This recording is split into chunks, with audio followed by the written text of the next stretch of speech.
ਕੀਐ ਅਹਨਸ ਸਹਿਜ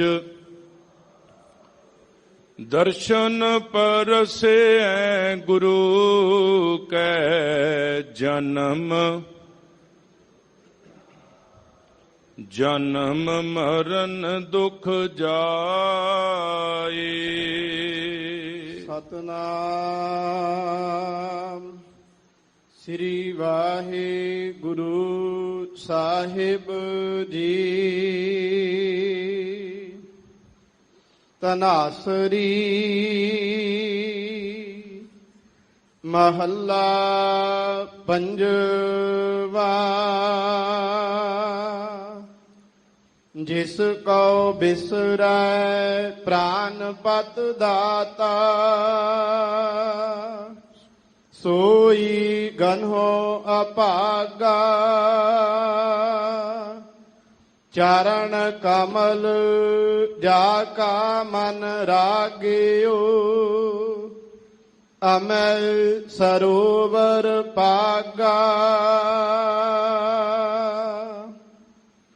ਜਿਸ ਕਉ ਬਿਸਰੈ ਪ੍ਰਾਨਪਤ ਦਾਤਾ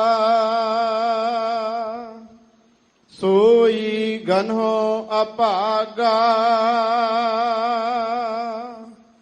ਚਰਨ ਕਮਲ ਜਾ ਕਾ ਮਨ ਰਾਗਿਓ ਅਮੈ ਸਰੋਵਰ ਪਾਗਾ। ਤੇਰਾ ਜਨ ਰਾਮ ਨਾਮ ਰੰਗ ਜਾਗਾ। ਆਲਸ ਸੀਜ ਗਿਆ ਸਭ ਤਨ ਤੇ ਪ੍ਰੀਤਮ ਸਿਉ ਮਨ ਲਾਗਾ। ਰਹਾਉ ਜਹ ਜਹ ਪੇਖੋ ਤਹ ਨਾਰਾਇਣ ਸਗਲ ਘਟਾ ਮਹਿ ਤਾਗਾ। ਨਾਮ ਉਦਕ ਪੀਵਤ ਜਨ ਨਾਨਕ ਤਿਆਗੇ ਸਭ ਅਨੁਰਾਗਾ। ਜਹ ਜਹ ਪੇਖੋ ਤਹ ਨਾਰਾਇਣ ਸਗਲ ਘਟਾ ਮਹਿ ਤਾਗਾ। ਨਾਮ ਉਦਕ ਪੀਵਤ ਜਨ ਨਾਨਕ ਤਿਆਗੇ ਸਭ ਅਨੁਰਾਗਾ। ਵਾਹਿਗੁਰੂ ਜੀ ਕਾ ਖਾਲਸਾ ਵਾਹਿਗੁਰੂ ਜੀ ਕੀ ਫਤਿਹ। ਜੁਗੋ ਜੁਗ ਅਟਲ ਚਵਰ ਛਤਰ ਤਖਤ ਦੇ ਮਾਲਕ ਸਤਿਗੁਰੂ ਗੁਰੂ ਗ੍ਰੰਥ ਸਾਹਿਬ ਮਹਾਰਾਜ ਜੀ ਦੀ ਪਾਵਨ ਪਵਿੱਤਰ ਨਿੱਘੀ ਗੋਦ ਅੰਦਰ ਸਤਿਗੁਰੂ ਗੁਰੂ ਰਾਮਦਾਸ ਮਹਾਰਾਜ ਜੀ ਦੇ ਘਰ ਦੀਆਂ ਵਡਿਆਈਆਂ ਪ੍ਰਾਪਤ ਕਰਕੇ ਨਤਮਸਤਕ ਹੋ ਕੇ ਹਾਜ਼ਰੀ ਭਰ ਕੇ ਸਾਹਿਬ ਜੀ ਦੇ ਪਾਵਨ ਚਰਨਾਂ ਵਿੱਚ ਆਣ ਜੁੜ ਮਿਲ ਬੈਠੇ ਵੱਡ ਭਾਗੀ ਸਤਸੰਗੀ ਜਨੋ, ਸਤਿਗੁਰੂ ਰਹਿਮ ਦੇ ਘਰ ਵਿੱਚ ਆਏ ਨੇ, ਤਰੁੱਠੇ ਹਨ ਸਾਡੇ ਤੇ। ਹਜ਼ੂਰ ਨੇ ਅੱਜ ਦੇ ਪਾਵਨ ਮੁੱਖ ਵਾਕ ਧਨਾਸਰੀ ਰਾਗ ਅੰਦਰ ਪੰਚਮ ਗੁਰਦੇਵ ਪਿਤਾ ਜੀ ਦੀ ਰਸਨਾ ਤੋਂ ਉਚਾਰਨ ਕੀਤੇ ਨੇ। ਪਾਵਨ ਬਾਣੀ ਦਾ ਸ਼ਬਦ ਆਪ ਜੀ ਨੇ ਸਰਵਣ ਕੀਤਾ ਹੈ। ਜਿਤਨੀ ਕੁ ਸਤਿਗੁਰੂ ਪਾਤਸ਼ਾਹ ਜੀ ਨੇ ਮਤ ਬੁੱਧ ਬਖਸ਼ੀ ਹੈ, ਅਰਦਾਸ ਹੈ ਆਪ ਸੀਸ ਤੇ ਮਿਹਰ ਭਰਿਆ ਹੱਥ ਰੱਖ ਕੇ ਵਿਚਾਰ ਕਰਨ ਦੀ ਸਮਰੱਥਾ ਝੋਲੀ ਪਾ ਨਿਵਾਜਨ। ਵਿਚਾਰਾਂ ਦੀ ਆਰੰਭਤਾ ਤੋਂ ਪਹਿਲਾਂ ਆਓ ਗੁਰੂ ਬਖਸ਼ਿਸ਼ ਦੇ ਪਾਤਰ ਬਣੀਏ। ਰਸਨਾ ਤੋਂ ਉਚਾਰਨ ਕਰੀਏ ਜੀ ਸਤਨਾਮ ਸਤਨਾਮ ਵਾਹਿਗੁਰੂ। ਸਤਨਾਮ ਸ੍ਰੀ ਵਾਹਿਗੁਰੂ ਸਾਹਿਬ ਜੀ। ਤਨਾਸਰੀ। ਮਹੱਲਾ ਪੰਜਵਾ। ਜਿਸ ਕੋ ਬਿਸਰੈ ਪ੍ਰਾਨਪਤ ਦਾਤਾ, ਸੋਈ ਗਨਹੁ ਅਭਾਗਾ। ਸਤਿਗੁਰਾਂ ਨੇ ਮਨੁੱਖ ਨੂੰ ਜੀਵਨ ਦੇ ਕੇ ਸੰਸਾਰ ਤੇ ਭੇਜਿਆ। ਜਿਤਨੀ ਵੀ ਕਾਇਨਾਤ ਹੈ, ਤਕਰੀਬਨ ਸਭਨਾਂ ਦੀ ਆਰੰਭਤਾ ਇਆਣੇਪਨ ਤੋਂ ਹੈ, ਬਚਪਨ ਤੋਂ ਹੈ। ਕੋਈ ਵੀ ਡਾਕਟਰ ਰੂਪ ਵਿੱਚ ਪੈਦਾ ਨਹੀਂ ਹੋਇਆ, ਇੰਜੀਨੀਅਰ ਬਣ ਕੇ ਕਿਸੇ ਨੇ ਜਨਮ ਨਹੀਂ ਲਿਆ, ਵਿਦਵਾਨ ਬਣ ਕੇ, ਫਿਲਾਸਫਰ ਬਣ ਕੇ ਦੁਨੀਆ 'ਚ ਕੋਈ ਨਹੀਂ ਆਇਆ। ਮਨੁੱਖ ਦੀ ਆਰੰਭਤਾ ਇਆਣੇਪਨ ਤੋਂ ਹੈ, ਬਚਪਨ ਤੋਂ ਹੈ। ਸਾਹਿਬ ਕਹਿੰਦੇ ਇਆਣੇਪਨ ਤੋਂ ਸਿਆਣੇਪਨ ਵਾਲੇ ਪਾਸੇ ਦਾ ਜਿਹੜਾ ਸਫ਼ਰ ਤੇਰਾ ਆਰੰਭ ਹੋ ਜਾਂਦਾ ਹੈ, ਉਹਦੇ ਲਈ ਬਕਾਇਦਾ ਯੂਨੀਵਰਸਿਟੀਆਂ, ਕਾਲਜ ਆਦਿਕ ਸੰਸਥਾਵਾਂ ਬਣ ਗਈਆਂ। ਉਹਨਾਂ ਦੇ ਵਿੱਚੋਂ ਗੁਜ਼ਰ ਕੇ ਜਾਏਗਾ, ਸਿਆਣਾ ਅਖਵਾਏਗਾ। ਇਆਣੇਪਨ ਤੋਂ ਸਿਆਣੇਪਨ ਦਾ ਸਫ਼ਰ ਹੈ। ਹਜ਼ੂਰ ਕਹਿੰਦੇ ਜਦੋਂ ਬਚਪਨ ਸੀ, ਸਾਹਿਬ ਕਹਿੰਦੇ ਇਸੇ ਲਈ ਪਾਵਨ ਬਾਣੀ 'ਚ ਬਚਨ ਆ ਗਿਆ। ਕਹਿਣ ਲੱਗੇ ਆ ਜਿਹੜਾ ਤੇਰਾ ਬਚਪਨ ਹੈ ਨਾ, ਪਹਿਲੇ ਪਿਆਰ ਲੱਗਾ ਥਣ ਦੁੱਧ, ਦੂਜੇ ਮਾਏ ਬਾਪ ਕੀ ਸ਼ੁੱਧ, ਤੀਜੇ ਭਈਆ ਭਾਬੀ ਬੇਬ, ਚੌਥਾ ਪਿਆਰ ਉਪੰਨੀ ਖੇਡ। ਜਾਂ ਦੂਸਰੇ ਪਾਸੇ ਪੜਦੇ ਆ 12 ਬਰਸ ਬਾਲਪਨ ਬੀਤੇ, 20 ਬਰਸ ਕਿਛ ਤਪ ਨਾ ਕੀਓ। ਹਜ਼ੂਰ ਕਹਿੰਦੇ ਇਆਣਾਪਨ ਹੈ ਮਿੱਤਰਾ, ਗਿਲਾ ਨਾ ਕਰੀ। ਇਹੀ ਕਾਰਨ ਹੈ ਉਦੋਂ ਇਹਦੇ ਹੱਥ ਵਿੱਚ ਕਲਮ ਦੀ ਜਗ੍ਹਾ, ਜਿਹੜੀ ਪੈਨ ਦੀ ਜਗ੍ਹਾ ਪੈਨਸਲ ਦੇ ਦਿੱਤੀ ਜਾਂਦੀ, ਕਿਉਂਕਿ ਗਲਤੀਆਂ ਬਹੁਤੀਆਂ ਹੁੰਦੀਆਂ। ਬਚਪਨ ਗਲਤੀਆਂ ਦਾ ਪ੍ਰਗਟਾਵਾ ਹੈ। ਸਾਹਿਬ ਕਹਿਣ ਲੱਗੇ ਉਹਦੇ ਤੋਂ ਬਾਅਦ ਸਫ਼ਰ ਜਿਹੜਾ ਸਿਆਣਪ ਵਾਲੇ ਪਾਸੇ ਹੋਣਾ ਚਾਹੀਦਾ। ਆਖਿਆ ਜੀ ਸਿਆਣਾ ਕੌਣ ਬਣਾਉਂਦਾ? ਸਾਹਿਬ ਕਹਿੰਦੇ ਗੁਰੂ ਕੋਲ ਆ। ਜਿਹੜਾ ਗੁਰੂ ਕੋਲ ਆ ਕੇ ਬੈਠੇਗਾ ਨਾ, ਉਹਦੀ ਮੱਤ, ਉਹਦੀ ਬੁੱਧ ਬੜੇ ਐਸੇ ਨੇ ਜਿਹੜੇ ਆਏ ਨੇ ਇਆਣੇ ਬਣ ਕੇ, ਜਦੋਂ ਉੱਠ ਕੇ ਗਏ ਤੇ ਉਹਨਾਂ ਦਾ ਰੂਪ ਸਿਆਣਿਆਂ ਵਾਲਾ ਹੈ। ਪਰ ਸਤਿਗੁਰੂ ਅੱਜ ਜਦੋਂ ਮੈਂ ਧੰਨ ਗੁਰੂ ਰਾਮਦਾਸ ਮਹਾਰਾਜ ਤੁਹਾਡੇ ਘਰ ਦੀਆਂ ਰਹਿਮਤਾਂ ਲੈਣ ਦੇ ਲਈ ਸੰਗਤ ਵਿੱਚ ਬੈਠਾ ਸਾਂ, ਤੇ ਮੇਰਿਆਂ ਕੰਨਾਂ ਦੇ ਵਿੱਚ ਇੱਕ ਬਚਨ ਪਿਆ। ਮੈਂ ਸੁਣ ਕੇ ਇਹ ਆਇਆ ਸਾਂ ਵੀ ਤੁਸੀਂ ਸਭਨਾਂ ਨੂੰ ਕਲਾਵੇ 'ਚ ਲੈਂਦੇ ਹੋ, ਸਭਨਾਂ ਨੂੰ ਪਿਆਰ ਕਰਦੇ ਹੋ। ਪਰ ਅੱਜ ਜਿਹੜਾ ਬਚਨ ਹਜ਼ੂਰ ਤੁਸੀਂ ਬੋਲਿਆ ਨਾ, ਮੈਨੂੰ ਇੰਜ ਲੱਗਾ ਵੀ ਜਿਵੇਂ ਮੇਰੇ ਅੰਦਰ ਨੂੰ ਟੁੰਬ ਗਿਆ। ਸਾਹਿਬ ਕਹਿੰਦੇ ਮੈਂ ਐਸਾ ਕੀ ਕਹਿ ਦਿੱਤਾ? ਸਤਿਗੁਰੂ ਤੁਹਾਡੀ ਰਸਨਾ ਤੋਂ ਸ਼ਬਦ ਨਿਕਲਿਆ ਅਭਾਗਾ। ਭਾਗਾਂ ਤੋਂ ਹੀਣਾ, ਬੇਕਰਮਾ ਇਨਸਾਨ। ਸਾਹਿਬ ਮੈਂ ਅਭਾਗਾ। ਮੈਂ ਤੇ ਜਿਵੇਂ ਦੁਨੀਆ ਵਿੱਚ ਆਇਆ, ਜਿੰਨੀ ਕੁ ਸੰਸਾਰ ਨੇ ਮੱਤ ਬੁੱਧ ਦਿੱਤੀ, ਸੰਸਾਰ ਦੇ ਨਾਲ ਪੈਰ ਰਲਾ ਕੇ ਚਲਦਿਆਂ ਹਾਂ, ਇਹ ਮੈਂ ਐਕਸੈਪਟ ਕਰਦਾ ਵੀ ਮੇਰੀ ਤੁਹਾਡੇ ਘਰ ਤੋਂ ਦੂਰੀ ਬਣ ਗਈ ਹੈ। ਇਹ ਮੈਂ ਮੰਨਣ ਨੂੰ ਤਿਆਰ ਹਾਂ। ਪਰ ਸਤਿਗੁਰੂ ਮੈਂ ਆਪ ਥੋੜਾ ਵਿਛੜਿਆ।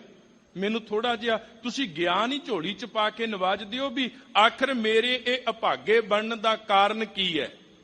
ਤੇ ਮਨੁੱਖ ਦੀ ਇਹ ਫਿਤਰਤ ਆਰੰਭ ਕਾਲ ਤੋਂ ਰਹੀ ਹੈ। ਬੰਦਾ ਨਾ ਦੂਸਰੇ ਉੱਤੇ ਬਲੇਮਿੰਗ ਕਰਕੇ ਆਪਣੇ ਆਪ ਨੂੰ ਬਚਾਉਣਾ ਚਾਹੁੰਦਾ ਹੈ।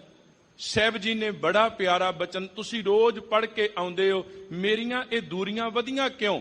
ਹਜ਼ੂਰ ਨੇ ਇੱਕ ਸ਼ਬਦ ਕਿਹਾ, ਕਿਰਤ ਕਰਮ ਕੇ ਵਿਛੁੜੇ ਕਰ ਕਿਰਪਾ ਮੇਲੋ ਰਾਮ। ਸਤਿਗੁਰੂ ਮੈਂ ਕਰਮਾਂ ਕਰਕੇ ਵਿਛੜਿਆ। ਹੁਣ ਜਦੋਂ ਸਵੇਰੇ ਨਿਤਨੇਮ ਕੀਤਾ ਸਭਨਾਂ ਨੇ, ਤੇ ਇੱਕ ਸ਼ਬਦ ਅੱਖਾਂ ਅੱਗੋਂ ਲੰਘਿਆ ਹੋਏਗਾ, ਚੰਗਿਆਈਆਂ ਬੁਰਿਆਈਆਂ ਵਾਚੈ ਧਰਮ ਹਦੂਰ, ਕਰਮੀ ਆਪੋ ਆਪਣੀ ਕੇ ਨੇੜੇ ਕੇ ਦੂਰ। ਕਈਆਂ ਦੇ ਕਰਮਾਂ ਨੇ ਨਜ਼ਦੀਕਤਾ ਬਣਾਤੀ, ਕਈਆਂ ਨੂੰ ਦੂਰੀਆਂ ਬਣਾ ਦਿੱਤੀਆਂ। ਅੱਜ ਫਿਰ ਸਤਿਗੁਰੂ ਗੁਰੂ ਅਰਜਨ ਦੇਵ ਸਾਹਿਬ ਦਾਤਾ ਜੀ ਨੇ ਰਹਿਮ ਕੀਤਾ।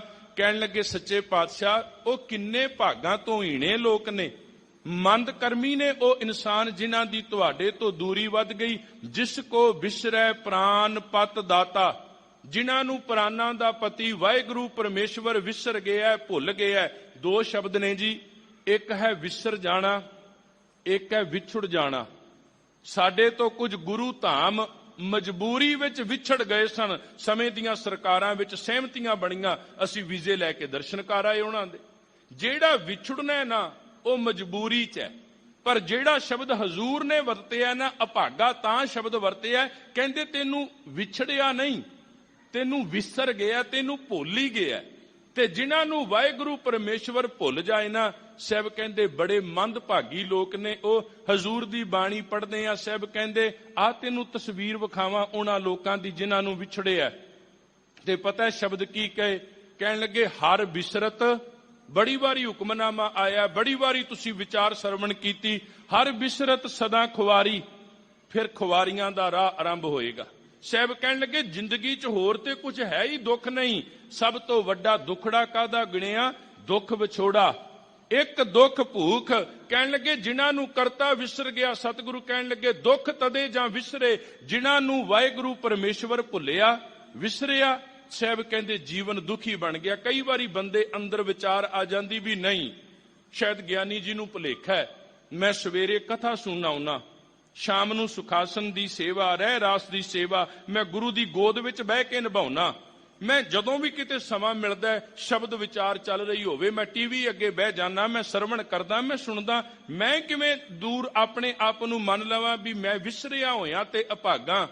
ਇੱਕ ਗੱਲ ਹਮੇਸ਼ਾ ਯਾਦ ਰੱਖਿਓ, ਸਰੀਰ ਦੀ ਨਜ਼ਦੀਕਤਾ ਨਹੀਂ।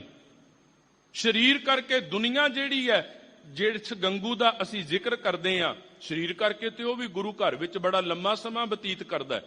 ਗੱਲ ਸਰੀਰ ਦੀ ਨਹੀਂ। ਸਤਿਗੁਰੂ ਸਾਹਿਬੇ ਕਮਾਲ ਧੰਨ ਗੁਰੂ ਗੋਬਿੰਦ ਸਿੰਘ ਦਾਤਾ ਹਜ਼ੂਰ ਦੇ ਜੀਵਨ ਵਿੱਚ ਬੜਾ ਪਿਆਰਾ ਜ਼ਿਕਰ ਆਉਂਦਾ ਹੈ। ਸਤਿਗੁਰਾਂ ਦੇ ਜਦੋਂ ਆਨੰਦਪੁਰ ਸਾਹਿਬ ਦੀ ਮੁਕੱਦਸ ਧਰਤੀ ਤੇ ਸਿੱਖ ਸੰਗਤਾਂ ਦੇ ਨਾਲ ਆਨੰਦ ਦੀਆਂ ਵਿਚਾਰਾਂ ਕਰਦੇ ਨੇ ਨਾ, ਉਸ ਜਗ੍ਹਾ ਦੇ ਉੱਤੇ ਇੱਕ ਇਨਸਾਨ ਤਕਰੀਬਨ 4-5 ਨਾਲ ਹੋਰ ਲੋਕਾਂ ਨੂੰ ਆਪਣੇ ਸਾਥੀ ਬਣਾ ਕੇ ਆਇਆ। ਇਤਿਹਾਸ 'ਚ ਨਾ ਅੱਬੂ ਤਰਾਬ ਕਰਕੇ ਆਉਂਦਾ। ਬੜਾ ਵਧੀਆ ਹਕੀਮ ਸੀ। ਔਰੰਗਜ਼ੇਬ ਦਾ ਕਹਿ ਸਕਦੇ ਆ ਵੀ ਨਿੱਜੀ ਹਕੀਮ ਹੈ। ਹਰੇਕ ਜਿਹੜੀ ਮੈਡੀਸਨ ਇਹਦੇ ਕੋਲੋਂ ਜਾਣੀ ਤਾਂ ਉਹਨੇ ਉਹਦਾ ਆਹਾਰ ਕਰਨਾ ਜੀਵਨ ਦੀਆਂ ਦੁੱਖਾਂ ਨੂੰ ਤੋੜਨ ਦੇ ਲਈ। ਕੁਦਰਤੀ ਸਬਬ ਬਣ ਗਿਆ। ਔਰੰਗਜ਼ੇਬ ਦੇ ਜਿੰਨੇ ਸੂਈਏ ਵਸਦੇ ਸਨ ਨਾ ਆਨੰਦਪੁਰ ਸਾਹਿਬ ਦੀ ਧਰਤੀ ਤੇ, ਉਹ ਸਾਰੇ ਇੱਕ ਤੋਂ ਬਾਅਦ ਜੀਵਨ ਪਲਟਦਾ ਗਿਆ, ਕਿਉਂਕਿ ਗੁਰੂ ਦੀ ਇਹੀ ਖਾਸੀਅਤ ਹੈ। ਗੁਰੂ ਦੀ ਇਹ ਖਾਸੀਅਤ ਹੈ। ਭਾਈ ਸਾਹਿਬ ਭਾਈ ਗੁਰਦਾਸ ਜੀ ਨੇ ਬੜੀ ਪਿਆਰੀ ਇੱਕ ਬਚਨ ਕਿਹਾ ਹੋਇਆ ਹੈ। ਉਹ ਕਹਿਣ ਲੱਗੇ ਜਿਹੜਾ ਪਾਰਸ ਹੈ ਨਾ, ਪਾਰਸ ਉਹਦਾ ਸੁਭਾਅ ਹੈ, ਉਹਦੇ ਨਾਲ ਛੂਹ ਜਾਣ ਵਾਲੀਆਂ 8 ਧਾਤਾਂ ਉਹ ਕਨਵਰਟ ਹੋ ਕੇ ਸੋਨੇ 'ਚ ਤਬਦੀਲ ਹੋ ਜਾਂਦੀ ਹੈ। ਬਸ ਜਿਹੜਾ ਗੁਰੂ ਨਾਲ ਛੂਹ ਗਿਆ ਨਾ, ਗੁਰੂ ਦੀ ਵਿਚਾਰਧਾਰਾ ਨਾਲ, ਉਹਦਾ ਵੀ ਜੀਵਨ ਬਦਲ ਜਾਂਦਾ। ਆਉਂਦੇ ਸਾਰੇ ਸੂਹ ਦੇਣ ਲਈ ਨੇ, ਪਰ ਸਮੇਂ ਨਾਲ ਉਹਨਾਂ ਨੇ ਵਾਪਸ ਮੁੜ ਜਾਣਾ, ਆਪਣੇ ਜੀਵਨ ਨੂੰ ਚੇਂਜ ਕਰ ਲੈਣਾ। ਔਰੰਗਜ਼ੇਬ ਨੂੰ ਕੋਈ ਖਤ ਨਾ ਲਿਖਣਾ। ਉਹਨਾਂ ਅੱਜ ਅੱਬੂ ਤਰਾਬ ਨਾਲ ਗੱਲ ਕੀਤੀ, ਕਹਿੰਦੇ ਬੜਾ ਦੁਖੀ ਆ। ਉਹ ਕਹਿੰਦਾ ਮੈਂ ਬੜੀਆਂ ਦਵਾਈਆਂ ਦਿੱਤੀਆਂ, ਟੈਨਸ਼ਨਾਂ ਵੱਧਦੀਆਂ ਜਾ ਰਹੀਆਂ, ਚਿਹਰੇ ਤੋਂ ਰੌਣਕ ਘਟਦੀ ਜਾ ਰਹੀ ਹੈ। ਕੀ ਕਾਰਨ ਹੈ? ਕਹਿੰਦਾ ਹਰ ਟਾਈਮ ਇੱਕ ਅੰਦਰ ਤਰਾਸ ਪੈ ਰਹੀ ਹੈ, ਇੱਕ ਡਰ ਪਿਆ ਹੋਇਆ ਹੈ। ਜਦੋਂ ਰਣਜੀਤ ਨਗਾਰਾ ਵੱਜਦਾ ਨਾ, ਮੇਰੇ ਅੰਦਰ ਦਰਦ ਛਿੜ ਜਾਂਦਾ ਹੈ। ਜਦੋਂ ਮੈਂ ਕਿਸੇ ਦੇ ਮੂੰਹ ਤੋਂ ਉਥੋਂ ਦੀਆਂ ਉਪਮਾਵਾਂ ਸ਼ੋਭਾਵਾਂ ਸੁਣਦਾ, ਮੈਂ ਅੰਦਰ ਤੱਕ ਜਿਹੜਾ ਕਲਪ ਜਾਣਾ। ਮੇਰਾ ਮਨ ਬੜਾ ਵਿਆਕੁਲ ਰਹਿੰਦਾ, ਬੜਾ ਦੁਖੀ ਰਹਿੰਦਾ। ਕੋਈ ਦਵਾ ਕਾਟ ਨਹੀਂ ਕਰ ਰਹੀ। ਸਾਰੇ ਮੇਰੇ ਭੇਜੇ ਹੋਏ ਸੂਈਏ ਵੀ ਮੂੰਹ ਮੋੜ ਗਏ। ਹੁਣ ਇੱਕੋ ਇੱਕ ਤੂੰ ਉਹ ਹੈ ਜਿਹਦੇ ਤੇ ਮੇਰਾ ਦਿਲੋਂ ਯਕੀਨ ਹੈ। ਤੂੰ ਮੈਨੂੰ ਕਦੀ ਧੋਖਾ ਨਹੀਂ ਦੇਂਗਾ। ਕਿੰਨਾ ਚੰਗਾ ਹੋਏ ਜੇ ਤੂੰ ਚਲਾ ਜਾਏ। ਕਹਿੰਦਾ ਜੀ ਠੀਕ ਹੈ। ਨਾਲ ਕੁਝ ਬੰਦੇ ਲੈ ਕੇ ਆਨੰਦਪੁਰ ਸਾਹਿਬ ਆ ਗਿਆ। ਮੈਂ ਮੁਖਬਰ ਬਣ ਕੇ ਖਬਰਾਂ ਦਿਆਂਗਾ। ਹੁਣ ਇਹਨੂੰ ਜੜੀਆਂ, ਕਿਉਂਕਿ ਸੁਭਾਵਕ ਹੈ, ਜਿਹੜਾ ਵੈਦ ਹੈ ਉਹਨੂੰ ਜੜੀਆਂ ਬੂਟਿਆਂ ਦਾ ਵੀ ਬੜਾ ਪਤਾ ਹੈ। ਉੱਥੇ ਰਹਿਣਾ ਤੇ ਗੁਰਸਿੱਖਾਂ ਦੇ ਅੰਦਰ ਇੱਕ ਕਲਾ ਵਰਤੀ ਹੋਈ ਹੈ ਆਰੰਭ ਕਾਲ ਤੋਂ ਹੀ। ਸਤਿਗੁਰੂ ਸੱਚੇ ਪਾਤਸ਼ਾਹ ਜੀ ਦੇ ਬਚਨ ਪੜ੍ਹਦੇ ਆ ਨਾ, ਗੁਰਸਿੱਖਾਂ ਇੱਕੋ ਪਿਆਰ। ਇੱਥੇ ਕੋਈ ਇਹ ਨਹੀਂ ਸਮਝਦਾ ਇਹ ਬਗਾਨਾ ਹੈ, ਇਹ ਹੋਰ ਪਿੰਡ ਦਾ ਹੈ, ਹੋਰ ਜਾਤ ਦਾ ਹੈ, ਹੋਰ ਕਲਰ ਦਾ ਹੈ। ਇਹ ਚੀਜ਼ ਗੁਰਸਿੱਖਾਂ ਅੰਦਰ ਨਹੀਂ। ਉਹਨਾਂ ਗੁਰਸਿੱਖ ਸਨ ਜਿਹੜੇ, ਉਹਨਾਂ ਬੜੇ ਪਿਆਰ ਨਾਲ ਗੱਲ ਕਰਨੀ। ਇਹਨਾਂ ਨੂੰ ਫੜ ਕੇ ਲੰਗਰ 'ਚ ਲੈ ਕੇ ਜਾਣਾ, ਲੰਗਰ ਛਕਾਣਾ। 1 2 4 ਵਾਰੀ ਆਏ, ਸੰਗਤ ਨਾਲ ਸਨੇਹ ਬਹੁਤ ਬਣ ਗਿਆ। ਕੁਦਰਤੀ ਨਾਲੋਂ ਨਾਲ ਖਬਰਾਂ ਵੀ ਜਿਹੜੀਆਂ ਨੇ ਉਹ ਲੀਕ ਕਰਦੇ ਨੇ ਵੀ ਇਸ ਘਰ 'ਚ ਆਹ ਕੁਝ ਵਾਪਰਦਾ। ਅੱਜ ਸਬੱਬ ਐਸਾ ਬਣ ਗਿਆ, ਇਹ ਜਿਹੜਾ ਅੱਬੂ ਤਰਾਬ ਹੈ ਨਾ, ਗੁਰੂ ਚਰਨਾਂ ਵਿੱਚ ਆਇਆ ਤੇ ਇੱਕ ਬੜਾ ਮੋਹਤਬਰ ਸਿੱਖ ਸੀ ਜਿਹੜਾ ਹਰ ਰੋਜ਼ ਗੁਰਸਿੱਖਾਂ ਨੂੰ ਜੀਓ ਆਇਆ ਕਹਿਣਾ, ਜਲ ਪਾਣੀ ਛਕਾਣਾ। ਉਹਨੇ ਵੇਖਿਆ ਵੀ ਉਹਦੇ ਚਿਹਰੇ ਤੇ ਖੂਨੋ ਖੂਨ, ਹਾਲਤ ਬੜੀ ਨਾਜ਼ੁਕ, ਮੂੰਹ ਚੋਂ ਝੱਗ ਨਿਕਲਦਾ। ਕੋਲ ਚਲਿਆ ਗਿਆ, ਕਹਿਣ ਲੱਗਾ ਹੋਇਆ ਕੀ? ਪਤਾ ਲੱਗਾ ਬਿਲਾਸਪੁਰ ਦੇ ਰਾਜਿਆਂ ਨੇ, ਨਾਲ ਉਹਦੇ ਜਿਤਨੇ ਕੁ ਹੋਰ ਅਹਿਲਕਾਰ ਸਨ, ਉਹਨਾਂ ਇਸ ਸਿੱਖ ਦੀ ਕੁੱਟਮਾਰ ਕੀਤੀ ਹੈ। ਕਹਿੰਦੇ ਆ ਪੱਥਰ ਦੇ ਅੱਗੇ ਸਿਰ ਝੁਕਾ, ਠਾਕਰ ਦੇ ਅੱਗੇ, ਮੂਰਤ ਦੇ ਅੱਗੇ ਸਿਰ ਝੁਕਾ। ਗੁਰੂ ਕੇ ਗੁਰਸਿੱਖ ਨੇ ਕਿਹਾ, ਕਹਿਣ ਲੱਗਾ ਜ਼ਮੀਰ ਇਜਾਜ਼ਤ ਨਹੀਂ ਦਿੰਦੀ। ਉਹਨਾਂ ਮੂੰਹ ਵਿੱਚ ਧੱਕੇ ਨਾਲ ਪੋਇਜ਼ਨ, ਜ਼ਹਿਰ ਪਾ ਦਿੱਤੀ। ਮੂੰਹ ਚੋਂ ਝੱਗ ਨਿਕਲ ਰਿਹਾ ਹੈ, ਹਾਲਤ ਨਾਜ਼ੁਕ ਬਣੇ ਹੋਏ ਨੇ। ਸਤਿਗੁਰੂ ਜੀ ਨੇ ਕੁਝ ਔੜ ਪੌੜ ਕਰਵਾਇਆ, ਇਹ ਗੁਰੂ ਕੇ ਗੁਰਸਿੱਖ ਦਾ ਜੀਵਨ ਬਚ ਗਿਆ। ਹੁਣ ਇਹਦੇ ਅੰਦਰ ਨਾ, ਅਬੂ ਤਰਾਬ ਦੇ ਅੰਦਰ ਇੱਕ ਚੀਜ਼ ਆ ਗਈ। ਕਹਿੰਦਾ ਮਨਾ ਵੇਖੋ, ਬੰਦਾ ਕਿਤੇ ਨਾ ਕਿਤੇ ਗੁਰਬਾਣੀ ਸੁਣਤ ਮੇਰਾ ਮਨ ਦਰਵਿਆ, ਕਿਤੇ ਨਾ ਕਿਤੇ ਅੰਦਰ ਜ਼ਮੀਰ ਨੂੰ ਆਵਾਜ਼ ਪੈ ਜਾਂਦੀ ਵੀ ਆਹ ਕੰਮ ਗਲਤ ਹੈ। ਉਹ ਗੱਲ ਵੱਖਰੀ ਹੈ, ਬੰਦਾ ਮੰਨੇ ਨਾ, ਕਿਉਂਕਿ ਸਮਾਜ ਕਰਕੇ ਨਾ ਕਈ ਚੀਜ਼ਾਂ ਬੰਦਾ ਸਿਰ ਤੇ ਭਾਰ ਰੂਪ ਚੁੱਕੀ ਫਿਰਦਾ ਹੈ, ਪ੍ਰਵਾਨ ਨਹੀਂ ਕਰਦਾ ਪਿਆ, ਪਰ ਅੰਦਰੋਂ ਆਵਾਜ਼ ਆਉਂਦੀ ਹੈ ਮਨਾ ਹੈ ਤੇ ਗਲਤ, ਮੈਂ ਕਰਤੇ ਜ਼ਿਆਦਤੀ ਰਿਹਾ। ਇਹਦੇ ਅੰਦਰ ਵੀ ਵਿਚਾਰ ਆਈ ਵੀ ਮੈਂ ਗਲਤ ਕਰ ਰਿਹਾ। ਕੁਝ ਕੁ ਦਿਨ ਬੀਤੇ, ਅੱਜ ਇਹ ਕੋਈ ਜੰਗਲ ਚੋਂ ਜੜੀਆਂ ਬੂਟੀਆਂ ਲੈਣ ਗਿਆ ਤੇ ਇੱਕ ਕੋਈ ਬਹੁਤ ਭਿਆਨਕ ਡਾਕੂ ਇਨਸਾਨ ਸੀ, ਜਿਹੜਾ ਆਉਂਦਿਆਂ ਸਿੱਖਾਂ ਨੂੰ ਲੁੱਟ ਲੈਣਾ, ਸਿੱਖਾਂ ਦੀ ਮਾਰ ਧਾੜ ਕਰਨੀ, ਇਵਨ ਇੱਥੋਂ ਤੱਕ ਧੀਆਂ ਭੈਣਾਂ ਵਾਲੇ ਪਾਸੇ ਮੰਦਕਰਮੀ ਨਜ਼ਰ ਪਾਉਣੀ। ਉਹਨੂੰ ਵੇਖਿਆ, ਕਿਸੇ ਨੇ ਉਹਦੇ ਤੇ ਵਾਰ ਕੀਤੇ ਨੇ, ਖੂਨੋ ਖੂਨ ਹੋਇਆ, ਜ਼ਮੀਨ ਤੇ ਡਿੱਗਿਆ ਪਿਆ, ਉਹ ਕਰਾਉਂਦਾ। ਪਰ ਅਬੂ ਤਰਾਬ ਨੇ ਵੇਖਿਆ ਵੀ ਬਦਨਾਮ ਡਾਕੂ ਹੈ, ਮੈਂ ਕੀ ਲੈਣਾ, ਕੋਲੋਂ ਲੰਘ ਗਿਆ। ਐਨੇ ਨੂੰ ਕੋਈ ਗੁਰਸਿੱਖ ਆ ਗਿਆ, ਉਹਦੀਆਂ ਕੰਨਾਂ 'ਚ ਆਵਾਜ਼ ਪਈ, ਉਹਨੇ ਘੋੜਾ ਰੋਕਿਆ, ਵੇਖਿਆ, ਮੂੰਹ ਮੱਥਾ ਸਾਫ਼ ਕੀਤਾ। ਅਬੂ ਤਰਾਬ ਆਇਆ, ਕਹਿਣ ਲੱਗਾ ਬੜਾ ਬਦਨਾਮ ਏ, ਗੁਰੂ ਕਿਆਂ ਗੁਰਸਿੱਖਾਂ ਨੂੰ ਬੜੀ ਵਾਰੀ ਲੁੱਟਿਆ, ਬੜੇ ਮੰਦ ਕਰਮ ਕੀਤੇ ਨੇ ਇਹ ਇਨਸਾਨ ਨੇ। ਉਹ ਕਹਿਣ ਲੱਗੇ ਫਿਰ ਜੇ ਇਹ ਮੰਦ ਕਰਮੀ ਹੈ ਤੇ ਮੈਂ ਮੰਦ ਕਰਮੀ ਨਹੀਂ ਨਾ ਬਣਨਾ। ਮੈਂ ਤੇ ਜਿਹੜੇ ਗੁਰੂ ਦੀ ਗੋਦ 'ਚ ਬਹਿਣਾ, ਉਥੋਂ ਆਵਾਜ਼ ਆਉਂਦੀ ਫਰੀਦਾ ਬੁਰੇ ਦਾ ਭਲਾ ਕਰ। ਮੈਂ ਤੇ ਇਹ ਵਿਚਾਰ ਵਾਲਾ, ਮੈਨੂੰ ਇਹਦੇ ਮੰਦ ਕਰਮੀ ਹੋਣ ਨਾਲ, ਲੁੱਟਣ ਨਾਲ, ਮਾਰਨ ਨਾਲ ਮੇਰਾ ਕੋਈ ਜਿਹੜਾ ਇਹਦੇ ਨਾਲ ਕੋਈ ਸੰਬੰਧ ਨਹੀਂ ਬਣਦਾ। ਉਹ ਕਹਿਣ ਲੱਗੇ ਠੀਕ ਹੈ। ਉਹਨਾਂ ਨੇ ਉਸ ਡਾਕੂ ਨੂੰ ਚੁੱਕਿਆ, ਘੋੜੇ ਤੇ ਪਾਇਆ ਤੇ ਸਤਿਗੁਰਾਂ ਦੇ ਦਰਬਾਰ ਲੈ ਆਇਆ। ਅਬੂ ਤਰਾਬ ਨੇ ਵੇਖਿਆ ਵੀ ਗੁਰੂ ਸਾਹਿਬ ਨੇ ਇਲਾਜ ਕਰ ਦਿੱਤਾ ਹੈ, ਜੀਵਨ ਇਹਦਾ ਬਚ ਗਿਆ ਹੈ। ਇੱਕ ਅੰਦਰ ਵਿਚਾਰ ਆ ਗਈ, ਉਹ ਮਨਾ, ਇਹ ਤੇ ਉਹ ਘਰ ਹੈ ਜਿਹੜਾ ਮੁਰਦਿਆਂ 'ਚ ਜ਼ਿੰਦਗੀ ਪਾ ਦਿੰਦਾ ਹੈ, ਜਿਹੜਾ ਕਿਸੇ ਦੀ ਚੰਗੇ ਮਾੜੇ ਦੀ ਵਿਚਾਰ ਨੂੰ ਵੀ ਨਹੀਂ ਅਲਾਪਦਾ, ਪਰ ਤੂੰ ਕਿਵੇਂ ਦਾ ਇਸ ਘਰ ਦੀਆਂ ਮੁਖਬਰੀਆਂ ਕਰਦਾ। ਬਸ ਆਖਰੀ ਦਿਨ ਸੀ, ਇਹਨੇ ਉਸੇ ਦਿਨ ਕਲਮ ਤੋੜ ਦਿੱਤੀ, ਮੈਂ ਅੱਜ ਤੋਂ ਬਾਅਦ ਮੁਖਬਰ ਬਣ ਕੇ ਨਹੀਂ ਵਿਚਰਾਂਗਾ। ਸਿੱਖਾਂ 'ਚ ਜਾ ਕੇ ਮੰਨ ਲਿਆ, ਕਹਿੰਦਾ ਮੈਂ ਆਹ ਨੀਅਤ ਨਾਲ ਆਇਆ, ਮੈਨੂੰ ਬਾਗਬਾਨੀ ਆਉਂਦੀ ਹੈ, ਮੈਨੂੰ ਖੇਤੀਬਾੜੀ ਬਾਰੇ ਪਤਾ ਹੈ, ਇਸ ਘਰ 'ਚ ਐਂਟਰੀ ਮੈਂ ਤਾਂ ਕੀਤੀ ਹੈ, ਇੱਥੋਂ ਦੀਆਂ ਖਬਰਾਂ ਦੂਰ ਦੂਰ ਤੱਕ ਪਹੁੰਚਾ ਦਿਆਂ, ਪਰ ਅੱਜ ਮੈਂ ਅੰਦਰੋਂ ਟੁੱਟਿਆ, ਪਤਾ ਨਹੀਂ ਸਤਿਗੁਰੂ ਕੀ ਸਜ਼ਾਵਾਂ ਦੇਣਗੇ। ਗੁਰਸਿੱਖਾਂ ਨੇ ਇੱਕ ਗੱਲ ਕਹੀ, ਕਹਿੰਦੇ ਇਹ ਘਰ ਬੜਾ ਅਜੀਬ ਹੈ, ਇਸ ਘਰ ਵਿੱਚ ਤੇ ਕਿਤੇ ਬੰਦਾ ਭੁੱਲ ਕੇ ਗਲਤੀ ਵੀ ਕਰ ਲੈਂਦਾ ਨਾ। ਆਪਾਂ ਕਈ ਵਾਰੀ ਜਾਣੇ ਅਣਜਾਣੇ ਵਿੱਚ ਐਸੀਆਂ ਗਲਤੀਆਂ ਕਰ ਲੈਂਦੇ ਆ, ਤੇ ਜੇ ਪੰਜ ਗੁਰੂ ਰੂਪ ਵਿੱਚ ਵੀ ਆਉਣ ਤੇ ਉਹ ਆ ਕੇ ਕੀ ਕਹਿਣਗੇ, ਕਹਿੰਦੇ ਗੁਰੂ ਕਿਆ ਗੁਰਸਿੱਖਾਂ ਐ ਕਰਿਆ ਕਰ, ਅੱਜ ਤੋਂ ਇੱਕ ਸੁਖਮਨੀ ਸਾਹਿਬ ਜੀ ਦੀ ਬਾਣੀ ਦਾ ਪਾਠ ਵਧਾ ਦੇ, ਅੱਜ ਤੋਂ 10 ਦਿਨ ਜਾ ਕੇ ਜੋੜਿਆਂ ਦੀਆਂ ਸੇਵਾਵਾਂ ਕਰ, ਇਹਦੀਆਂ ਤੇ ਸੇਵਾਵਾਂ ਵੀ ਨਜ਼ਦੀਕੀਆਂ ਬਣਾਉਣ ਵਾਲੀਆਂ। ਹੁਣ ਕਹਿੰਦੇ ਤੂੰ ਜਾ ਕੇ ਗੱਲ ਤੇ ਕਰ। ਜਿਦਨ ਜਾ ਕੇ ਗੱਲ ਕੀਤੀ, ਕਹਿੰਦਾ ਸਤਿਗੁਰੂ ਰਹਿੰਦਾ ਹਜ਼ੂਰੀ 'ਚ, ਮਨ ਵਿੱਚ ਇਹੀ ਹੈ ਗੁਰੂ ਘਰ ਦੇ ਵਿੱਚ ਰਹਿਣਾ, ਪਰ ਹਕੀਕਤ ਇਹ ਹੈ ਅੰਦਰੋਂ ਵਿਛੜਿਆ ਹੋਇਆ। ਅੱਜ ਮੈਂ ਤੁਹਾਡੇ ਕੋਲ ਐਕਸੈਪਟ ਕਰਦਾ, ਮੈਂ ਆਹ ਕਾਰਜ ਲਈ ਆਇਆ ਸੀ, ਮੇਰੇ ਤੇ ਰਹਿਮ ਕਰੋ। ਸਤਿਗੁਰਾਂ ਨੇ ਗਲ ਨਾਲ ਹੀ ਨਹੀਂ ਲਾਇਆ, ਬਲਕਿ ਇਹਨੂੰ ਇੰਨਾ ਕੁ ਪਿਆਰ ਤੇ ਸਨੇਹ ਦਿੱਤਾ, ਮੁੜ ਕੇ ਜ਼ਿੰਦਗੀ ਭਰ ਇਹ ਸਤਿਗੁਰੂ ਜੀ ਦੇ ਚਰਨਾਂ 'ਚੋਂ ਵੱਖ ਨਹੀਂ ਹੋ ਪਾਇਆ। ਹਜ਼ੂਰ ਕਹਿੰਦੇ ਸਰੀਰ ਦਾ ਨਜ਼ਦੀਕ ਹੋਣਾ ਮਿਲਣਾ ਨਹੀਂ, ਮਨੁੱਖ ਕੋਲ ਰਹਿ ਕੇ ਵੀ ਵਿਛੋੜਿਆਂ 'ਚ ਹੈ, ਪਰ ਕਈ ਵਾਰੀ ਦੂਰ ਰਹਿ ਕੇ ਵੀ ਨਜ਼ਦੀਕੀਆਂ ਬਣਾ ਲੈਂਦਾ। ਸਾਹਿਬ ਕਹਿੰਦੇ ਤੂੰ ਕਿੱਡਾ ਬੇਭਾਗਾ ਹੈ ਜਿਹਦੇ ਜੀਵਨ 'ਚੋਂ ਵਾਹਿਗੁਰੂ ਭੁੱਲ ਗਿਆ। ਪੁਰਾਤਨ ਸਮੇਂ 'ਚ ਮਾਤਾਵਾਂ ਬਾਜ਼ਾਰ ਜਾਣਾ, ਉਹਨਾਂ ਚੁੰਨੀ ਨਾਲ ਨਾ ਕੁਝ ਗੰਢਾਂ ਬੰਨ ਲੈਣੀਆਂ, ਉਹਦਾ ਕਾਰਨ ਸੀ ਗੰਢ ਫੜਾਂਗੇ ਤੇ ਯਾਦ ਆ ਜਾਏਗਾ ਆਹ ਚੀਜ਼ ਲੈ ਕੇ ਆਉਣੀ ਹੈ, ਆਹ ਚੀਜ਼ ਮੈਨੂੰ ਗੰਢ ਜਿਹੜੀ ਹੈ ਯਾਦ ਕਰਾ ਦੇਗੀ, ਆਹ ਚੀਜ਼ ਲੈ ਕੇ ਆਉਣੀ। ਬਸ ਉਦੋਂ ਇੱਕ ਰਿਵਾਜ ਬਣਿਆ ਸੀ, ਪਹਿਲਾਂ ਉਹ ਗੰਢਾਂ ਚੁੰਨੀ ਨੂੰ ਵੱਜੀਆਂ, ਫਿਰ ਕੁਝ ਲੋਕਾਂ ਨੇ, ਸਿਆਣਿਆਂ ਬਜ਼ੁਰਗਾਂ ਨੇ ਬਹਿ ਕੇ ਵਿਚਾਰ ਕੀਤੀ, ਓਏ ਰੱਬ ਰੱਬ ਵੀ ਕਰ ਲਿਆ ਕਰੋ। ਬੰਦੇ ਨੇ ਕਿਹਾ ਜੀ ਭੁੱਲ ਜਾਂਦਾ। ਉਹਨਾਂ ਧਾਗਾ ਲਿਆ, ਧਾਗੇ ਨੂੰ ਕੁਝ ਗੰਢਾਂ ਬੰਨ ਕੇ ਹੱਥ ਵਿੱਚ ਫੜਿਆ, ਕਹਿੰਦੇ ਲੈ ਹੁਣ ਤੇ ਯਾਦ ਰਹੇਗਾ ਨਾ ਵੀ ਧਾਗਾ ਕਿਸ ਕੰਮ ਹੈ, ਧਾਗੇ ਨਾਲ ਕਹੀ ਜਾਣਾ ਵਾਹਿਗੁਰੂ ਵਾਹਿਗੁਰੂ ਵਾਹਿਗੁਰੂ। ਉੱਥੋਂ ਹੀ ਫਿਰ ਜਿਹੜਾ ਅਗਲਾ ਪੜਾਅ ਬਣਿਆ ਸੀ ਉਹ ਸੀ ਮਾਲਾ ਦਾ, ਉਹਦੇ ਵਿੱਚ ਮੋਤੀ ਪਰੋ ਕੇ ਉਹਦੇ ਨਾਲ ਸਿਮਰਨੇ ਨਾਲ ਜਪਣਾ ਆਰੰਭ ਕਰ ਦਿੱਤਾ।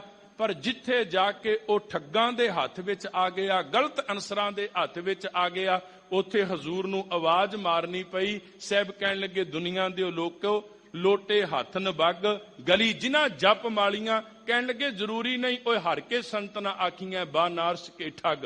ਸਤਿਗੁਰੂ ਸੱਚੇ ਪਾਤਸ਼ਾਹ ਕਹਿੰਦੇ ਗੱਲ ਤੇ ਯਾਦ ਕਰਨ ਦੀ, ਅਰ ਜਿਹਦੇ ਨਾਲ ਬਹੁਤ ਪਿਆਰ ਹੋਵੇ। ਆਪਣੇ ਚੋਂ ਕਿਸੇ ਨੇ, ਇੱਥੇ ਬੈਠੇ ਆ, ਕੋਈ ਆ ਕੇ ਯਾਦ ਕਰਾਏਗਾ ਵੀ ਘਰੇ ਪਤਨੀ ਉਡੀਕਦੀ? ਨਹੀਂ, ਉਹ ਅੰਦਰ ਵਸੇ ਨੇ ਕਿਉਂਕਿ ਪਿਆਰ ਹੈ ਉਹਨਾਂ ਨਾਲ। ਪੁੱਤਰ ਬਾਰੇ ਕਿਸੇ ਨੂੰ ਕਹਿਣ ਦੀ ਲੋੜ ਨਹੀਂ। ਬੰਦਾ ਤੁਰਿਆ ਜਾਂਦਾ, ਕੋਈ ਰੰਗ ਵੇਖ ਲਵੇ ਨਾ ਦਸਤਾਰ ਦਾ, ਮਨ ਵਿੱਚ ਆ ਜਾਂਦਾ ਮੇਰੇ ਪੁੱਤਰ ਨੂੰ ਕਿਵੇਂ ਦਾ ਲੱਗੇਗਾ, ਮੇਰਾ ਬੱਚਾ ਇਸ ਦਸਤਾਰ ਨਾਲ ਕਿੱਡਾ ਕੁ ਸੁਹੱਪਣ ਦਾ ਜਿਹੜਾ ਖੇੜਾ ਉਹਦੇ ਚਿਹਰੇ ਤੇ ਆਏਗਾ। ਕਿਉਂ? ਅੰਦਰੋਂ ਪਿਆਰ ਬਣਿਆ। ਸਾਹਿਬ ਕਹਿੰਦੇ ਜਿਨ੍ਹਾਂ ਦਾ ਪਿਆਰ ਬਣ ਗਿਆ ਨਾ, ਉਹਨਾਂ ਨੂੰ ਵਿਛੜਦਾ ਨਹੀਂ। ਤੇ ਜੇ ਤੈਨੂੰ ਵਿਛੜਿਆ ਤੇ ਉਹਦਾ ਕਾਰਨ ਹੈ ਤੇਰਾ ਪਿਆਰ ਨਹੀਂ। ਕਦੀ ਵੇਖਿਓ ਤੁਸੀਂ ਪਰਿਵਾਰਾਂ ਵਾਲੇ ਹੋ, ਮੈਂ ਵੀ ਪਰਿਵਾਰਾਂ ਵਾਲਾ। ਅਖੰਡ ਪਾਠ ਸਾਹਿਬ ਦੀ ਬਾਣੀ 48 ਕੁ ਘੰਟੇ ਚ ਪੜੀ ਜਾਂਦੀ, ਆਰੰਭ ਹੋ ਗਿਆ। ਹੁਣ ਮੇਰੇ ਵਰਗਾ ਪਹਿਲੇ ਦਿਨ 2 ਕੁ ਘੰਟੇ ਬਹਿ ਜਾਂਦਾ ਹੈ ਨਾ, ਤੇ ਉਹਦੇ ਤੋਂ ਬਾਅਦ ਫਿਰ ਆਵਾਜ਼ ਮਾਰ ਕੇ ਕਹੇਗਾ ਮੈਂ ਕਦੋਂ ਦਾ ਬੈਠਾ, ਤੁਸੀਂ ਆ ਜਾਓ ਅੰਦਰ। ਰਖਵਾਲੀ ਦੇ ਉੱਤੇ, ਧੂਫ ਆਦਿਕ ਦੀਆਂ ਸੇਵਾਵਾਂ ਦੇ ਉੱਤੇ। ਆਖਿਰ ਕੀ ਕਾਰਨ ਹੈ? ਜੇ ਪਿਆਰ ਹੁੰਦਾ, ਹੁਣ ਕੋਈ ਘਰ ਦੇ ਵਿੱਚ ਪਤਨੀ ਬੈਠੀ ਹੈ, ਘਰ ਦੇ ਵਿੱਚ ਬੇਟਾ ਬੈਠਾ ਹੈ, ਘਰ ਵਿੱਚ ਕੋਈ ਹੋਰ ਆ ਕੇ ਬਹਿ ਗਿਆ ਜਿਹਦੇ ਨਾਲ ਸਨੇਹ ਬਹੁਤ ਹੈ, ਬੰਦਾ ਕੋਲੋਂ ਨਹੀਂ ਉੱਠਦਾ 2-2 ਘੰਟੇ। ਚੱਲ ਕੋਈ ਨਹੀਂ, ਅੱਜ ਲੇਟ ਵੀ ਸੌ ਜਾਾਂਗੇ, ਕੱਲ ਕਿਹੜਾ ਜੌਬ ਤੇ ਜਾਣਾ, ਇਹੀ ਆਵਾਜ਼ ਆਉਂਦੀ ਨਾ, ਬੈਠ ਜੇ ਜੀ ਦਾ। ਪਰ ਕੀ ਕਾਰਨ ਹੋ ਗਿਆ? ਗੁਰੂ ਨਾਲ। ਬਲਕਿ ਇਵਨ ਇੱਥੋਂ ਤੱਕ ਹੁਣ ਮੂੰਹ ਚੋਂ ਪਿਆਰ ਦੀਆਂ ਗੱਲਾਂ ਨੇ। ਅਸੀਂ ਤੇ ਫੋਨ ਕਰ ਕਰਕੇ ਫਲਾਣੀ ਜਗ੍ਹਾ ਤੇ ਭੇਟਾ ਕੀ ਹੈ ਅਖੰਡ ਪਾਠ ਸਾਹਿਬ ਦੀ, ਕਿੰਨੀਆਂ ਕੁ ਮਾਇਆ ਦੇ ਨਾਲ ਸਾਨੂੰ ਨਵਾਜਣਾ ਪਏਗਾ। ਸਤਿਗੁਰੂ ਸੱਚੇ ਪਾਤਸ਼ਾਹ ਅੱਜ ਬਚਨ ਕਰਦੇ ਨੇ, ਕਹਿੰਦੇ ਜਿਨ੍ਹਾਂ ਨੂੰ ਵਿਸਰ ਗਏ ਆ ਨਾ ਦਾਤਾ, ਦੁਨੀਆ 'ਚ ਧਨਵਾਨ ਤੇ ਅਖਵਾ ਲੈਣਗੇ, ਬਲਵਾਨ ਤੇ ਅਖਵਾ ਲੈਣਗੇ, ਪਰ ਜੇ ਮੇਰੇ ਨਜ਼ਰੀਏ ਤੋਂ, ਮੇਰੀ ਐਨਕ ਤੋਂ ਵੇਖੇਗਾ ਤੇ ਹਜ਼ੂਰ ਕਹਿੰਦੇ ਮੈਂ ਉਹਨਾਂ ਨੂੰ ਅਭਾਗਿਆਂ 'ਚ ਗਿਣਾਂਗਾ। ਜਿਸ ਕੋ ਬਿਸਰੈ ਪ੍ਰਾਨ ਪਤ ਦਾਤਾ, ਕੌਣ ਹੈ ਜੀ? ਸੋਈ ਗਣੋ ਅਭਾਗਾ। ਤੇ ਆਖਿਆ ਜੀ ਇਹ ਭਾਗਹੀਣ ਕਿਉਂ ਨੇ?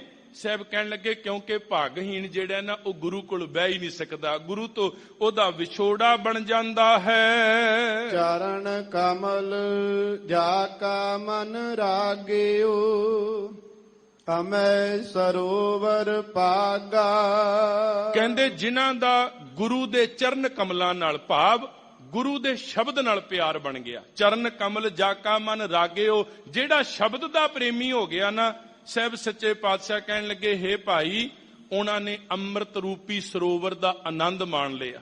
ਬੜਾ ਔਖਾ ਹੈ ਗੁਰੂ ਦੇ ਸ਼ਬਦ ਨਾਲ ਸਾਂਝ ਬਣਾ ਕੇ ਜੀਣਾ, ਕਿਉਂਕਿ ਜੋ ਗੁਰੂ ਦੇ ਸ਼ਬਦ ਨੇ, ਸ਼ਬਦ ਨੂੰ ਗੱਲਾਂ ਪੜਨ ਦੀ ਗੱਲ ਨਹੀਂ ਵੀ ਹੁਣ ਪੜਨ ਨੂੰ ਮੈਂ ਪੜ ਲਿਆ, ਤੁਸੀਂ ਪੜ ਲਿਆ। ਬੜੇ ਬੜੇ ਐਸੇ ਲੋਕ ਨੇ, ਸਾਰੀ ਸਾਰੀ ਬਾਣੀ ਕੰਠ ਹੈ ਉਹਨਾਂ ਦੇ।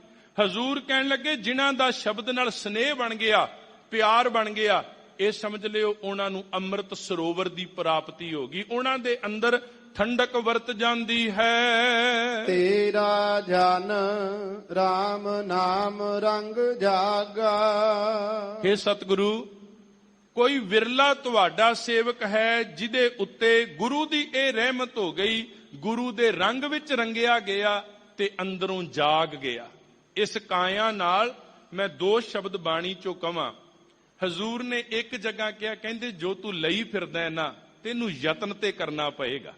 ਇੱਕ ਹੁੰਦੀ ਹੈ ਜੀ ਅਰਦਾਸ, ਇੱਕ ਹੁੰਦਾ ਹੈ ਪ੍ਰਯਾਸ। ਹੁਣ ਬੰਦਾ ਪ੍ਰਯਾਸ ਕਰੇ ਨਾ, ਸਤਿਗੁਰੂ ਕਹਿੰਦੇ ਦੋਵਾਂ ਦੀ ਸੁਮੇਲਤਾ ਬਣਾ, ਤੇਰੀ ਅਰਦਾਸ ਵੀ ਤੇ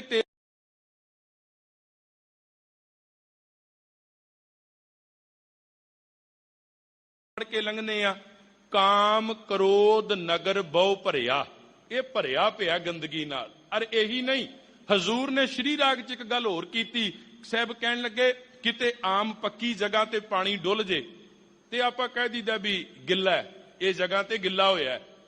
ਪਰ ਜੇ ਕਿਧਰੇ ਕੱਚੀ ਜਗ੍ਹਾ ਤੇ ਪਾਣੀ ਡੁੱਲ ਜੇ ਨਾ, ਉਹਦੇ ਨਾਲ ਮਿੱਟੀ ਮਿਕਸ ਹੋ ਜਾਏ ਤੇ ਉਹਨੂੰ ਲਈ ਆਪਾਂ ਸ਼ਬਦ ਵਰਤੀਦਾ, ਕਹੀਦਾ ਵੀ ਇਹ ਚਿੱਕੜ ਹੋ ਗਿਆ। ਸਤਿਗੁਰੂ ਸੱਚੇ ਪਾਤਸ਼ਾਹ ਜੀ ਨੇ ਇੱਕ ਪਾਵਨ ਬਾਣੀ 'ਚ ਬਚਨ ਕਿਹਾ, ਕਹਿਣ ਲੱਗੇ ਦੁਨੀਆ ਦੇ ਲੋਕੋ, ਮੈਂ ਬਾਹਰੋਂ ਭਾਵੇਂ ਕੱਪੜਿਆਂ ਨਾਲ ਧਰਮਾਤਮਾ ਬਣ ਜਾਵਾਂ, ਪਰ ਹਕੀਕਤ ਇਹ ਹੈ ਐਬ ਤਨ ਚੀਕੜੋ। ਮੇਰਾ ਅੰਦਰ ਐਬਾਂ ਦੇ ਚਿੱਕੜ ਵਿੱਚ, ਚਿੱਕੜ ਨੂੰ ਕਿਹਾ ਹੀ ਤਾਂ ਚਿੱਕੜ ਹੈ ਕਿਉਂਕਿ ਜੇ ਉਹਦੇ ਵਿੱਚ ਚੀਜ਼ ਪਾਤੀ ਨਾ, ਉਂਗਲ ਪਾਤੀ, ਹੱਥ ਪਾਤਾ, ਪੈਰ ਪਾਤਾ, ਚਿੱਕੜ ਨੇ ਉਹਦੇ ਨਾਲ ਸਰੀਰ ਨਾਲ ਜੁੜ ਜਾਣਾ, ਮੈਲਾ ਕਰੇਗਾ ਸਰੀਰ ਨੂੰ। ਹਜ਼ੂਰ ਇਹ ਸਰੀਰ ਐਬ ਤਨ ਚੀਕੜੋ, ਇਹ ਇੰਨਾ ਕੁ ਭਿਆਨਕ ਚਿੱਕੜ ਹੈ, ਮੇਰੀ ਸਾਰੀ ਕਾਇਆ ਚ ਵਰਤਿਆ ਪਿਆ, ਥਾਂ ਪ੍ਰਤੀ ਥਾਂ ਵਰਤਿਆ ਪਿਆ, ਇਹਨੇ ਮੈਨੂੰ ਮੈਲਾ ਕਰ ਦਿੱਤਾ ਹੈ। ਅਰ ਮੈਂ ਐਸਾ ਮੰਦ ਕਰਮੀ ਆ, ਐਬ ਤਨ ਚੀਕੜੋ ਏ ਮਨ ਮੀਂਡਕੋ। ਕਹਿਣ ਲੱਗੇ ਕਮਲ ਕੀ ਸਾਰ ਨਹੀਂ ਮੂਲ ਪਾਈ, ਮੈਂ ਕਮਲ ਦੇ ਫੁੱਲ ਕੋਲ ਰਹਿ ਕੇ ਵੀ ਨਾ ਕੇਵਲ ਉਹਦਾ ਜਾਲਾ ਤੇ ਖਾ ਲਿਆ, ਪਰ ਕਮਲ ਦੇ ਫੁੱਲ ਦੀ ਸਾਰ ਨਹੀਂ ਜਾਣੀ। ਮੈਂ ਰਹਿੰਦਾ ਧੰਨ ਗੁਰੂ ਗ੍ਰੰਥ ਸਾਹਿਬ ਜੀ ਇਸੇ ਦੁਨੀਆ 'ਚ, ਗੁਰਦੁਆਰਿਆਂ 'ਚ ਜਾਣਾ, ਧਾਰਮਿਕ ਅਸਥਾਨਾਂ ਤੇ ਜਾਣਾ, ਪਰ ਮੇਰਾ ਸੁਭਾਅ ਇਹ ਬਣ ਗਿਆ ਵੀ ਕੋਈ ਨਹੀਂ, ਜਪਾਂਗੇ। ਜਪਣ ਦਾ ਸਮਾਂ ਅੱਜ ਥੋੜਾ, 17 ਦੇ ਨੇੜੇ 60 ਦੇ ਨੇੜੇ, ਫਿਰ ਕੰਮ ਕੋਈ ਹੋਣਾ ਨਹੀਂ, ਉਦੋਂ ਫਿਰ ਆਰਾਮ ਨਾਲ ਬਹਿ ਕੇ ਮੈਂ ਜਪ ਲਵਾਂਗਾ। ਧੰਨ ਗੁਰੂ ਗ੍ਰੰਥ ਸਾਹਿਬ ਸੱਚੇ ਪਾਤਸ਼ਾਹ 'ਚ ਇੱਕ ਪ੍ਰਮਾਣ ਬੜਾ ਪਿਆਰਾ ਆਇਆ। ਮਤਾਵਾਂ ਬੈਠੀਆਂ, ਆਪ ਜੀ ਬੈਠੇ ਹੋ। ਪੁਰਾਣੇ ਸਮਿਆਂ 'ਚ ਨਾ, ਅੱਜ ਤੇ ਚਲੋ ਸਾਧਨ ਵੱਧ ਗਏ, ਚੱਕੀਆਂ ਚਲਾਉਣੀਆਂ ਜਿਹੜੀਆਂ ਨੇ ਹੱਥਾਂ ਨਾਲ ਪੈਂਦੀਆਂ ਸਨ, ਨਾਲੋਂ ਨਾਲ ਕੁਝ ਦਾਣੇ ਵਿੱਚ ਪਾਈ ਜਾਣੇ, ਚੱਕੀ ਚਲਾਈ ਜਾਣੀ। ਉਹ ਚੱਕੀ ਦੇ ਨਾਲ ਜਿਹੜੇ ਦਾਣੇ ਪੀਏ ਜਾਣੇ ਤੇ ਬਣ ਜਾਣਾ ਆਟਾ। ਉਹ ਕਈ ਵਾਰੀ ਨਾ ਨਾਲ ਨਾਲ ਜਦੋਂ ਬੰਦੇ ਨੇ ਦਾਣਾ ਪੀਣਾ, ਕਿਸੇ ਮਾਤਾ ਨੇ, ਭੈਣ ਨੇ, ਉਹਨਾਂ ਨੇ ਕੁਝ ਦਾਣੇ ਮੂੰਹ 'ਚ ਵੀ ਪਾ ਲੈਣੇ, ਖਾ ਲੈਣੇ, ਤੇ ਉਹ ਜਿਹੜੇ ਖਾਦੇ ਹੋਏ ਸਨ ਕਹਿਣ ਲੱਗੇ ਉਹ ਪੇਟ 'ਚ ਚਲੇ ਗਏ। ਆਟਾ ਲਿਆ, ਤੁਰ ਪਏ। ਰਸਤੇ ਵਿੱਚ ਚਿੱਕੜ ਸੀ, ਮੀਂਹ ਪਿਆ ਹੋਇਆ ਸੀ, ਪੈਰ ਤਿਲਕਿਆ, ਸਾਰਾ ਆਟਾ ਜਿਹੜਾ ਡਿੱਗ ਪਿਆ। ਭਗਤ ਬਾਬਾ ਕਬੀਰ ਸਾਹਿਬ ਨੇ ਬਚਨ ਕਿਹਾ, ਉਹਨਾਂ ਨੇ ਕਿਹਾ, ਕਹਿਣ ਲੱਗੇ ਕਬੀਰ ਕੀਚੜ ਆਟਾ ਗਿਰ ਪਰਿਆ। ਕਹਿੰਦੇ ਚਿੱਕੜ ਦੇ ਵਿੱਚ ਆਟਾ ਡਿੱਗ ਪਿਆ। ਤੇ ਆਖਿਆ ਜੀ ਮੈਨੂੰ ਇਹਦੇ ਬਾਬਤ ਕਿਉਂ ਦੱਸ ਰਹੇ ਹੋ? ਕਹਿੰਦੇ ਮੈਂ ਤੈਨੂੰ ਦੱਸਣਾ ਚਾਹੁੰਨਾ, ਜਿਹੜਾ ਉਸ ਬੱਚੀ ਨੇ, ਉਸ ਧੀ ਨੇ ਚੱਕੀ ਚਲਾਉਂਦਿਆਂ ਚਲਾਉਂਦਿਆਂ ਚੰਦ ਦਾਣੇ ਮੂੰਹ 'ਚ ਪਾ ਲਏ, ਉਹ ਤਾਂ ਉਹਦੇ ਹੋ ਗਏ, ਉਹਦੇ ਪੇਟ ਨੂੰ ਆਹਾਰ ਮਿਲ ਗਿਆ। ਕਹਿਣ ਲੱਗੇ ਬਾਕੀ ਦਾ ਸਾਰਾ ਜਿਹੜਾ ਆਟਾ ਉਹ ਚਲਾ ਗਿਆ, ਸੋਈ ਨਿਭਿਆ। ਉਹ ਕਹਿਣ ਲੱਗੇ ਜਿੰਨਾ ਕੁ ਖਾ ਲਿਆ ਉਹ ਗਿਣਤੀ 'ਚ ਆਇਆ, ਬਾਕੀ ਬਾਹਰ ਚਲਾ ਗਿਆ, ਵੇਸਟ ਚਲਾ ਗਿਆ।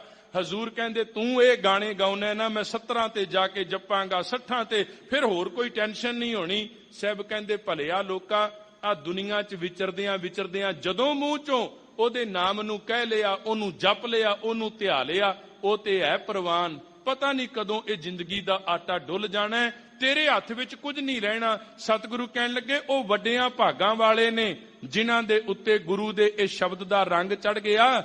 ਸਤਿਗੁਰੂ ਕਹਿਣ ਲੱਗੇ ਉਹਨਾਂ ਬਖਸ਼ਿਸ਼ ਵਾਲੀਆਂ ਰੂਹਾਂ ਦੇ ਨਾਲ ਜੁੜ ਕੇ ਆਪਣੇ ਆਪ ਨੂੰ ਵੀ ਗੁਰੂ ਕੀ ਬਾਣੀ ਦੇ ਨੇੜੇ ਲਿਆ ਕੇ ਰੰਗ ਚੜਾਵਣਾ ਕਰ।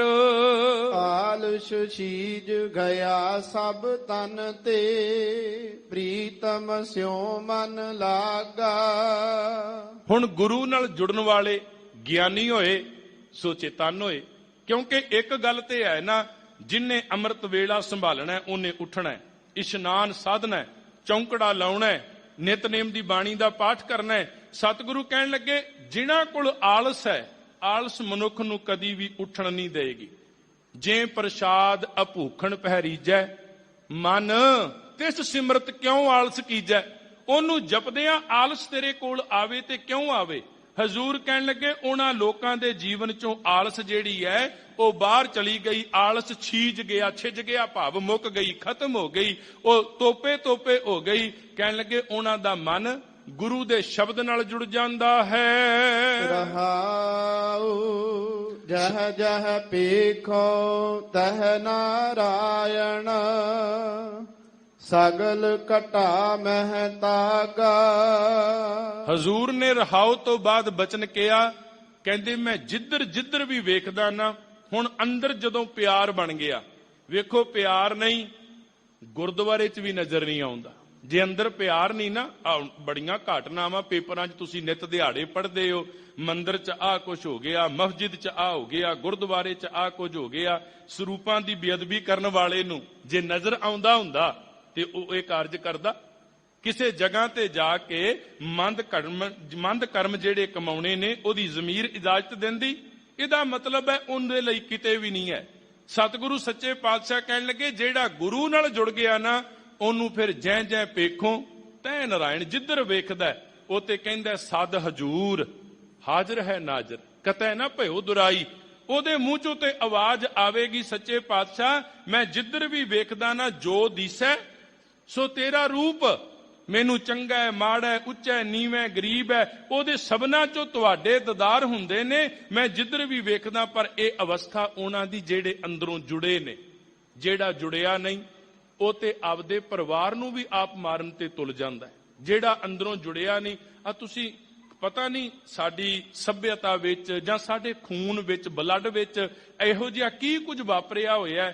ਆਪਦਿਆਂ ਨੂੰ ਹੀ ਮਨੁੱਖ ਕਿਸੇ ਨਾ ਕਿਸੇ ਤਰੀਕੇ ਦੇ ਨਾਲ ਕਿਸੇ ਤਾਂਤਰਿਕ ਦੀ ਭੇਟ ਚੜ ਕੇ ਜਾਂ ਕਿਸੇ ਹੋਰ ਪੱਖ ਦੇ ਉੱਤੋਂ ਉਹਨਾਂ ਦਾ ਖਾਤਮਾ ਕਰੀ ਜਾਂਦਾ। ਸਾਹਿਬ ਕਹਿੰਦੇ ਨਹੀਂ ਭਾਈ, ਆ ਜੇ ਸੰਸਾਰ ਸੁਹਾਵਣਾ ਬਣਾਉਣਾ ਹੈ ਨਾ, ਸਵਰਗ ਬਣਾਉਣਾ ਹੈ, ਤੇ ਉਹਦੇ ਲਈ ਕੀ ਕਰ, ਸਭਨਾਂ ਚੋਂ ਕਰਤੇ ਨੂੰ ਵੇਖ, ਜੈ ਜੈ ਪੇਖੋਂ ਤੈ ਨਾਰਾਇਣ। ਕਹਿੰਦੇ ਜਦੋਂ ਉਹ ਵੇਖੇਗਾ ਕਿਵੇਂ ਲੱਗੇਗਾ, ਸਗਲ ਘਟਾ ਮੈਂ ਤਾਗਾ। ਕਹਿੰਦੇ ਮੋਤੀ ਕਈ ਨੇ, ਉਹਨਾਂ 'ਚ ਧਾਗਾ ਇੱਕੋ ਹੀ ਹੁੰਦਾ ਨਾ, ਅੰਦਰ ਧਾਗਾ ਵੱਖੋ ਵੱਖ ਥੋੜਾ। ਕਹਿੰਦੇ ਬਿਲਕੁਲ ਇਸੇ ਤਰ੍ਹਾਂ ਇਹ ਸਾਰਿਆਂ 'ਚ ਉਹ ਕਰਤਾ ਪਰਮੇਸ਼ਵਰੀ ਨਿਰਗੁਣ ਅਤੇ ਸਰਗੁਣ ਰੂਪ ਵਿੱਚ ਵਰਤ ਰਿਹਾ ਹੈ। ਨਾਮ ਉਦਕ ਪੀਵਤ ਜਨ ਨਾਨਕ, ਤਿਆਗੇ ਸਭ ਅਨੁਰਾਗਾ। ਸਤਿਗੁਰੂ ਗੁਰੂ ਨਾਨਕ ਸਾਹਿਬ ਜੀ ਦੇ ਨਾਮ ਦੀ ਮੋਹਰ ਵਰਤ ਕੇ ਹਜ਼ੂਰ ਕਹਿੰਦੇ ਇਹ ਜਿਹੜਾ ਨਾਮ ਦਾ ਉਦਕ ਹੈ ਨਾ, ਹਰ ਕਾ ਨਾਮ ਅੰਮ੍ਰਿਤ ਜਲ ਨਿਰਮਲ, ਇਹ ਜਿਹੜਾ ਨਾਮ ਦਾ ਪਾਣੀ ਹੈ, ਕਹਿਣ ਲੱਗੇ ਜਿਨ੍ਹਾਂ ਨੇ ਇਹ ਪੀ ਲਿਆ ਉਹਨਾਂ ਦਾ ਜੀਵਨ ਆਨੰਦ ਵਾਲਾ, ਉਹਨਾਂ ਦਾ ਜੀਵਨ ਸਫਲ, ਉਹਨਾਂ ਦਾ ਜੀਵਨ ਸਾਰਥਕ ਬਣ ਜਾਂਦਾ ਹੈ। ਅਰਦਾਸ ਕਰੀਏ ਸਤਿਗੁਰੂ ਮਿਹਰ ਕਰੋ, ਮੈਂ ਅਭਾਗਿਆਂ 'ਚ ਨਾ ਆਵਾਂ। ਮੈਂ ਆਉਂਦਾ ਤੇ ਆਂ, ਫਿਜ਼ੀਕਲੀ ਸਰੀਰ ਕਰਕੇ ਮੈਂ ਸਾਰੀਆਂ ਕਿਰਿਆਵਾਂ ਨਿਭਾਈ ਜਾਣਾ ਧਰਮ ਦੇ ਨਾਮ ਤੇ। ਮੇਰੇ ਤੇ ਰਹਿਮ ਕਰ ਦਿਓ, ਮੇਰਾ ਅੰਦਰ ਭਿੱਜ ਜਾਏ। ਜਦੋਂ ਅੰਦਰੋਂ ਮੈਂ ਭਿੱਜ ਗਿਆ, ਜੁੜ ਗਿਆ, ਫਿਰ ਮੇਰੇ ਮਾਲਕ ਜੀ ਮੈਂ ਅਭਾਗਾ ਨਹੀਂ ਅਖਵਾਵਾਂਗਾ। ਤੁਹਾਡੇ ਚਰਨਾਂ ਤੇ ਆਇਆ ਤੇ ਮੈਂ ਇਹ ਸੁਣ ਕੇ ਆਇਆ, ਸੱਚੇ ਪਾਤਸ਼ਾਹ ਜਿਹਦੇ ਸਿਰ ਤੇ ਤੁਸੀਂ ਹੱਥ ਰੱਖਦੇ ਹੋ ਉਹ ਅਭਾਗਿਆਂ 'ਚ ਨਹੀਂ ਆਉਂਦਾ। ਸਤਿਗੁਰੂ ਮਿਹਰ ਕਰਨ, ਅਸੀਂ ਉਸ ਮਾਰਗ ਦੇ ਧਾਰਨੇ ਬਣੀਏ। ਆਓ ਚੱਲ ਰਹੀ ਲੜੀਵਾਰ ਵਿਚਾਰ ਦਾ ਆਨੰਦ ਮਾਣੀਏ ਜੀ। ਸੁਰ ਨਰ ਮਨ ਜਨ ਅੰਮ੍ਰਿਤ ਖੋਜਦੇ, ਸੋ ਅੰਮ੍ਰਿਤ ਗੁਰ ਤੇ ਪਾਇਆ। ਸਤਿਗੁਰਾਂ ਨੇ ਬੜੀ ਬਖਸ਼ਿਸ਼ ਕੀਤੀ ਹੈ। ਆਨੰਦ ਸਾਹਿਬ ਬਾਣੀ ਦੀ ਇਹ 13ਵੀਂ ਪੌੜੀ ਹੈ। ਅਰ ਖਿਆਲ ਕਰਿਓ, ਕੁਦਰਤੀ ਸੁਭਾਗੇ ਦਿਨ ਵੀ ਜਿਹੜੇ ਨੇ ਉਹ ਵਿਸਾਖੀ ਪੁਰਬ ਦੇ ਚੱਲ ਰਹੇ ਨੇ, ਜਿੱਥੇ ਜਾ ਕੇ ਹਜ਼ੂਰ ਨੇ ਮਨੁੱਖ ਦੀ ਕਾਇਆ ਦੇ ਉੱਤੇ ਰਹਿਮਤਾਂ ਬਖਸ਼ਿਸ਼ਾਂ ਕੀਤੀਆਂ ਸਨ। ਮਨੁੱਖੀ ਸਮਾਂ ਜਦੋਂ ਤੋਂ ਆਰੰਭ ਹੋਇਆ, ਬੰਦੇ ਦੇ ਅੰਦਰ ਇਹ ਵਿਚਾਰ ਮਨ ਵਿੱਚ ਆ ਗਈ ਵੀ ਕਿਵੇਂ ਨਾ ਕਿਵੇਂ ਕਰਕੇ ਨਾ ਮੈਂ ਆਪਣੀ ਉਮਰ ਦਾ ਤਕਾਜ਼ਾ ਵਧਾ ਲਵਾਂ। ਔਰ ਬੜੇ ਐਸੇ ਯਤਨ, ਜਿਤਨਾ ਵੀ ਪਖੰਡਵਾਦ ਦਾ ਸਿਲਸਿਲਾ ਚੱਲਿਆ, ਇਹਨਾਂ ਯਤਨਾਂ ਤੋਂ ਹੀ ਚੱਲਿਆ। ਆਹ ਕੁਝ ਕਰ ਲਓ ਉਮਰ ਵੱਧ ਜੇਗੀ, ਆਹ ਕੁਝ ਕਰ ਲਓ ਉਮਰ ਵੱਧ ਜੇਗੀ। ਬੰਦਾ ਉਮਰ ਵਧਾਉਣ ਵਾਲੇ ਪਾਸੇ ਚੱਲ ਪਿਆ।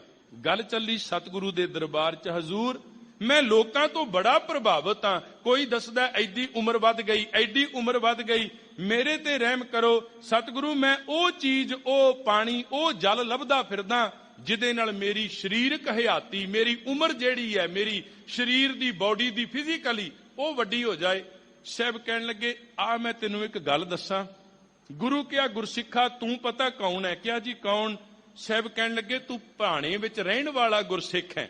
ਤੂੰ ਹੁਕਮ ਰਜ਼ਾਈ ਚੱਲਣਾ ਰੋਜ਼ ਪੜਦਾ ਹੈ, ਤੇ ਜਿਹੜਾ ਇਹ ਪੜਦਾ ਹੋਵੇ ਨਾ ਉਹ ਰੱਬ ਦਾ ਸ਼ਰੀਕ ਬਣ ਕੇ ਨਹੀਂ ਤੁਰੇਗਾ। ਮਾਲਕ ਮੈਂ ਸੰਸਾਰ ਤੋਂ ਸੁਣ ਕੇ ਆਇਆ। ਸਾਹਿਬ ਕਹਿੰਦੇ ਇਹ ਤੇ ਮੈਂ ਤੈਨੂੰ ਦੱਸਣਾ ਚਾਹੁੰਦਾ ਵੀ ਜੋ ਉਪਜਿਓ ਸੋ ਬਿਨਸ ਹੈ। ਜਿਹੜਾ ਵੀ ਦੁਨੀਆ ਤੇ ਆਇਆ ਨਾ ਫਿਜ਼ੀਕਲੀ ਤੌਰ ਤੇ ਜਿਨ੍ਹਾਂ ਪੰਜਾਂ ਪਿਆਰਿਆਂ ਨੇ ਅੰਮ੍ਰਿਤ ਦੀ ਪਾਹੁਲ ਲਈ, ਖੰਡੇ ਦੀ ਪਾਹੁਲ ਲਈ, ਉਹ ਵੀ ਸਰੀਰ ਕਰਕੇ, ਕਿਉਂਕਿ ਜੋ ਉਪਜਿਓ ਸੋ ਬਿਨਸ ਹੈ, ਜਾਣਾ ਹੀ ਹੈ। ਸਤਿਗੁਰੂ ਸੱਚੇ ਪਾਤਸ਼ਾਹ ਕਹਿੰਦੇ ਹਾਂ ਇੱਕ ਕੰਮ ਹੈ। ਕਿਹਾ ਜੀ ਦੱਸੋ? ਸਾਹਿਬ ਕਹਿੰਦੇ ਇੱਕ ਹੈ ਸਰੀਰ ਦਾ ਜਾਣਾ, ਇੱਕ ਹੈ ਜ਼ਮੀਰ ਦਾ ਜਾਣਾ। ਜਿਨ੍ਹਾਂ ਦੀਆਂ ਜ਼ਮੀਰਾਂ ਵੱਡੀਆਂ ਹੋ ਗਈਆਂ ਨਾ, ਉੱਚੀਆਂ ਹੋ ਗਈਆਂ, ਉਹ ਭਾਵੇਂ ਕਿੰਨੇ ਮਰਜ਼ੀ ਯੁੱਗ ਬੀਤ ਜਾਣ ਉਹ ਸੰਸਾਰ ਤੋਂ ਜਾਂਦੇ ਨਹੀਂ। ਬਾਬਾ ਬੁੱਢਾ ਜੀ ਦੀ ਯਾਦ ਅੱਜ ਤੱਕ ਹਿਰਦਿਆਂ 'ਚ ਤਾਜ਼ਾ ਹੈ। ਭਾਈ ਲਛਮਣ ਸਿੰਘ ਧਾਰੋਵਾਲੀਏ, ਉਹਨਾਂ ਦੀ ਯਾਦ ਤਾਜ਼ਾ ਹੈ। ਭਾਈ ਗੁਰਦਾਸ ਜੀ, ਭਾਈ ਮਰਦਾਨਾ ਜੀ, ਜਿੰਨੇ ਵੀ ਰੱਬੀ ਪਿਆਰੇ ਨੇ, ਸਰੀਰ ਕਰਕੇ ਭਾਵੇਂ ਸਾਡੇ ਚੋਂ ਪੰਧ ਮੁਕਾ ਗਏ, ਪਰ ਉਦਾਂ ਉਹਨਾਂ ਦੀਆਂ ਯਾਦਾਂ ਤਾਜ਼ੀਆਂ ਨੇ, ਕਿਉਂਕਿ ਉਹਨਾਂ ਨੇ ਜਿਉਣਾ ਆਪਣੇ ਆਪ ਨੂੰ ਜ਼ਮੀਰ ਦੇ ਤਲ ਤੇ ਕਰ ਲਿਆ। ਅੱਜ ਮੇਰੇ ਮਾਲਕ ਨੇ ਰਹਿਮ ਕੀਤਾ। ਸਤਿਗੁਰੂ ਕਹਿੰਦੇ ਸੁਰ ਕਹਿੰਦੇ ਨੇ ਦੇਵਤਿਆਂ ਨੂੰ, ਨਰ ਕਹਿੰਦੇ ਨੇ ਮਨੁੱਖਾਂ ਨੂੰ, ਮੁਨ ਜਨ। ਭਾਈ ਸਾਹਿਬ ਭਾਈ ਕਾਹਨ ਸਿੰਘ ਜੀ ਨਾਭਾ ਹੋਣਾ ਨੇ ਨਾ ਮੁਨੀ ਸ਼ਬਦ ਦੇ ਪੰਜ ਅਰਥ ਕੀਤੇ ਨੇ ਮਹਾਨ ਕੋਸ਼ ਵਿੱਚ, ਪਰ ਸ਼ਬਦ ਤੋਂ ਨਜ਼ਦੀਕਲਾ ਅਰਥ ਹੈ ਮੁਨੀ ਜਨ, ਭਗਤ ਜਨ ਜਿਹੜੇ ਨੇ। ਸੁਰ ਨਰ ਮੁਨ ਜਨ ਕਰਦੇ ਕੀ ਨੇ? ਅੰਮ੍ਰਿਤ ਖੋਜਦੇ, ਸੋ ਅੰਮ੍ਰਿਤ ਗੁਰ ਤੇ ਪਾਇਆ। ਦੋ ਚੀਜ਼ਾਂ ਦਾ ਭੁਲੇਖਾ ਕੱਢਤਾ ਮੇਰੇ ਮਾਲਕ ਨੇ। ਇੱਕ ਤੇ ਬਾਹਰੋਂ ਅੰਮ੍ਰਿਤ ਲੱਭੀ ਨਾ, ਕਿਉਂਕਿ ਅੰਮ੍ਰਿਤ ਕਿੱਥੇ ਹੈ?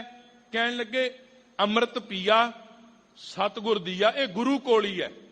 ਤੇ ਆਖਿਆ ਜੀ ਇਹ ਅੰਮ੍ਰਿਤ ਦੀਆਂ ਦਾਤਾਂ ਗੁਰੂ ਕੋਲੋਂ ਮਿਲਣਗੀਆਂ। ਮੈਂ ਬੜੀ ਜਗ੍ਹਾ ਤੇ ਭਟਕ ਕੇ ਆਇਆ। ਭੱਟਾਂ ਨੇ ਕਿੱਡਾ ਪਿਆਰਾ ਬਚਨ ਕਿਹਾ, ਕਹਿੰਦੇ ਦੁਨੀਆ ਨੇ ਕਿਹਾ ਫਲਾਣੇ ਕੋਲ ਜਾ, ਉੱਥੇ ਜਾ। ਮੈਂ ਚਲਾ ਗਿਆ ਰੇ ਉਹ ਸੰਤ ਹੋ ਟੋਲ, ਸਾਧ ਬਹੁ ਤੇਰੇ ਡਿੱਠੇ ਸੰਨਿਆਸੀ ਤਪਸੀਏ ਮੁਖੋਂ, ਇਹ ਪੰਡਤ ਮਿੱਠੇ ਬਰਸ਼ ਏਕ ਹੋਂ ਫਿਰਿਓ, ਕਿਨੇ ਨਾ ਪਰਚੋ ਲਾਇਓ, ਕਹਿਤਿਆਂ ਕਹਿਤੀ ਸੁਣੀ ਰਹਿਤ ਕੋ ਖੁਸ਼ੀ ਨਾ ਆਇਓ। ਕਹਿੰਦੇ ਕਿਸੇ ਦੇ ਜੀਵਨ ਵਿੱਚ ਗੱਲ ਤੇ ਕੋਈ ਹੈ ਨਹੀਂ, ਲੋਕਾਂ ਨੂੰ ਪਿੱਛੇ ਲਾਈ ਫਿਰਨਗੇ। ਹਜ਼ੂਰ ਕਹਿੰਦੇ ਸੁਰ ਨਰ ਮੁਨ ਜਨ ਅੰਮ੍ਰਿਤ ਖੋਜਦੇ, ਲੱਭਦੇ ਨੇ, ਭਾਲਦੇ ਨੇ। ਪਤਾ ਨਹੀਂ ਸ਼ਾਇਦ ਸਾਨੂੰ ਲੱਭਣਾ ਨਹੀਂ ਨਾ ਪਿਆ, ਅਸੀਂ ਬੇਗੌਰੀ ਬਹੁ ਕਰ ਦਿੱਤੀ। ਦੁੱਖ ਖਿਮਾ ਕਰਿਓ, ਬੁਰਾ ਨਾ ਮਨਾਇਓ, ਕਿਉਂਕਿ ਮਨੁੱਖ ਜਿਹੜੇ ਪਾਸੇ ਰਾਹ ਤੇ ਚੱਲਦਾ ਹੈ ਉਹਦੇ ਲਈ ਉਹਦੇ ਕੋਲ ਤਰਕ ਬੜੇ ਹੁੰਦੇ ਨੇ। ਤੁਸੀਂ ਕਿਸੇ ਚੀਜ਼ ਨੂੰ ਨੈਗੇਟਿਵ ਸਿੱਧ ਕਰਨਾ, ਇੱਕ ਬੰਦਾ ਹੀ ਉਸੇ ਚੀਜ਼ ਦੇ ਬਾਰੇ ਨੈਗੇਟਿਵ ਸੋਚ ਕੇ ਨੈਗੇਟਿਵ ਪ੍ਰਮਾਣ ਤੇ ਪ੍ਰਮਾਣ ਦੇਗਾ, ਉਹਦੇ ਬਾਰੇ ਹੀ ਪੋਜ਼ਿਟਿਵ ਸੋਚ ਕੇ ਪੋਜ਼ਿਟਿਵ ਤੇ ਪ੍ਰਮਾਣ ਦੇਗਾ। ਮੇਰੇ ਸਤਿਗੁਰੂ ਨੇ ਅੱਜ ਜ਼ਿਕਰ ਕੀਤਾ, ਕਹਿੰਦੇ ਦੁਨੀਆ ਭਾਲਦੀ ਫਿਰਦੀ ਮਿੱਤਰਾ, ਪਰ ਆ ਮੈਂ ਤੈਨੂੰ ਦੱਸਾਂ ਇਹ ਅੰਮ੍ਰਿਤ ਗੁਰੂ ਕੋਲ ਹੈ। ਸੋ ਅੰਮ੍ਰਿਤ ਗੁਰ ਤੇ ਪਾਇਆ। ਜੇ ਅੰਮ੍ਰਿਤ ਦੀ ਦਾਤ ਲੈਣੀ ਤੇ ਗੁਰੂ ਕੋਲ ਆਵਣਾ ਕਰ। ਪਾਇਆ ਅੰਮ੍ਰਿਤ ਗੁਰ ਕਿਰਪਾ ਕੀਨੀ, ਸੱਚਾ ਮਨ ਵਸਾਇਆ। ਕਹਿੰਦੇ ਅੰਮ੍ਰਿਤ ਦੀ ਦਾਤ ਮਿਲਣੀ ਉਦੋਂ ਜਦੋਂ ਗੁਰੂ ਨੇ ਕਿਰਪਾ ਕਰ ਦਿੱਤੀ, ਉਹਦੇ ਤੋਂ ਬਿਨਾ ਨਹੀਂ। ਤੇ ਆਖਿਆ ਜੀ ਗੁਰੂ ਦੀ ਕਿਰਪਾ ਕਿਵੇਂ ਹੋਏਗੀ? ਕਹਿੰਦੇ ਇਸ ਹਿਰਦੇ 'ਚ ਸੱਚੇ ਨੂੰ ਜਗ੍ਹਾ ਦੇ, ਸੱਚਾ ਮਨ ਵਸਾਇਆ। ਹਜੇ ਇਹਦੇ ਅੰਦਰ ਝੂਠ ਨੂੰ ਜਗ੍ਹਾ ਦਿੱਤੀ ਹੋਈ ਹੈ, ਕਪਟ ਨੂੰ ਜਗ੍ਹਾ ਦਿੱਤੀ, ਫਰੇਬ ਨੂੰ ਦਿੱਤੀ, ਛਲ ਨੂੰ ਦਿੱਤੀ। ਜਿਦਨ ਸੱਚਾ ਅੰਦਰ ਵਸ ਗਿਆ, ਖਿਮਾ ਕਰਿਓ ਹੈ ਕੜਵਾ, ਬੁਰਾ ਲੱਗੇਗਾ ਜ਼ਰੂਰ, ਪਰ ਸਚਾਈ ਵੀ ਇਹ ਹੈ। ਮੈਂ ਕਈ ਵਾਰੀ ਧਾਰਮਿਕ ਲੋਕਾਂ ਨੂੰ ਵੇਖਣਾ, ਜਿਨ੍ਹਾਂ ਨੇ ਜਿੰਨਾ ਆਪਣੇ ਆਪ ਨੂੰ ਧਰਮ ਦੇ ਲਿਬਾਸ ਵਿੱਚ ਜ਼ਿਆਦਾ ਰੰਗਿਆ, ਉਹਨਾਂ ਦੇ ਪਿਛੋਕੜ ਵਿੱਚ ਓਨਾ ਹੀ ਕਪਟ, ਛਲ, ਫਰੇਬ, ਧੋਖਾ, ਈਵਨ ਆਪਣਿਆਂ ਨੂੰ ਵੀ ਉਹ ਲੋਕ ਮਾਫ ਨਹੀਂ ਕਰਦੇ। ਉਹ ਜੀਵਨ ਦਾ ਹਿੱਸਾ ਬਣ ਚੁੱਕਾ ਹੈ। ਸਤਿਗੁਰੂ ਕਹਿਣ ਲੱਗੇ ਉਹ ਭਾਈ ਅੰਦਰ ਸੱਚੇ ਨੂੰ ਜਗ੍ਹਾ ਦੇ। ਜਦੋਂ ਅੰਦਰ ਸੱਚ ਆ ਗਿਆ, ਫਿਰ ਕਹਿਣ ਲੱਗੇ ਮੁਖ ਚੋਂ ਵੀ ਸੱਚ ਨਿਕਲੇਗਾ, ਜੀਵਨ ਦੇ ਕਰਮਾਂ ਚੋਂ ਸੱਚ ਨਿਕਲੇਗਾ, ਫਿਰ ਤੈਨੂੰ ਗੁਰੂ ਦੀ ਇਸ ਬਖਸ਼ਿਸ਼ ਦੀ ਪ੍ਰਾਪਤੀ ਹੋਵੇਗੀ। ਜੀਵ ਜੰਤ ਸਭ ਤੁਧੇ ਉਪਾਏ, ਇੱਕ ਵੇਖ ਪਰਸਣ ਆਇਆ।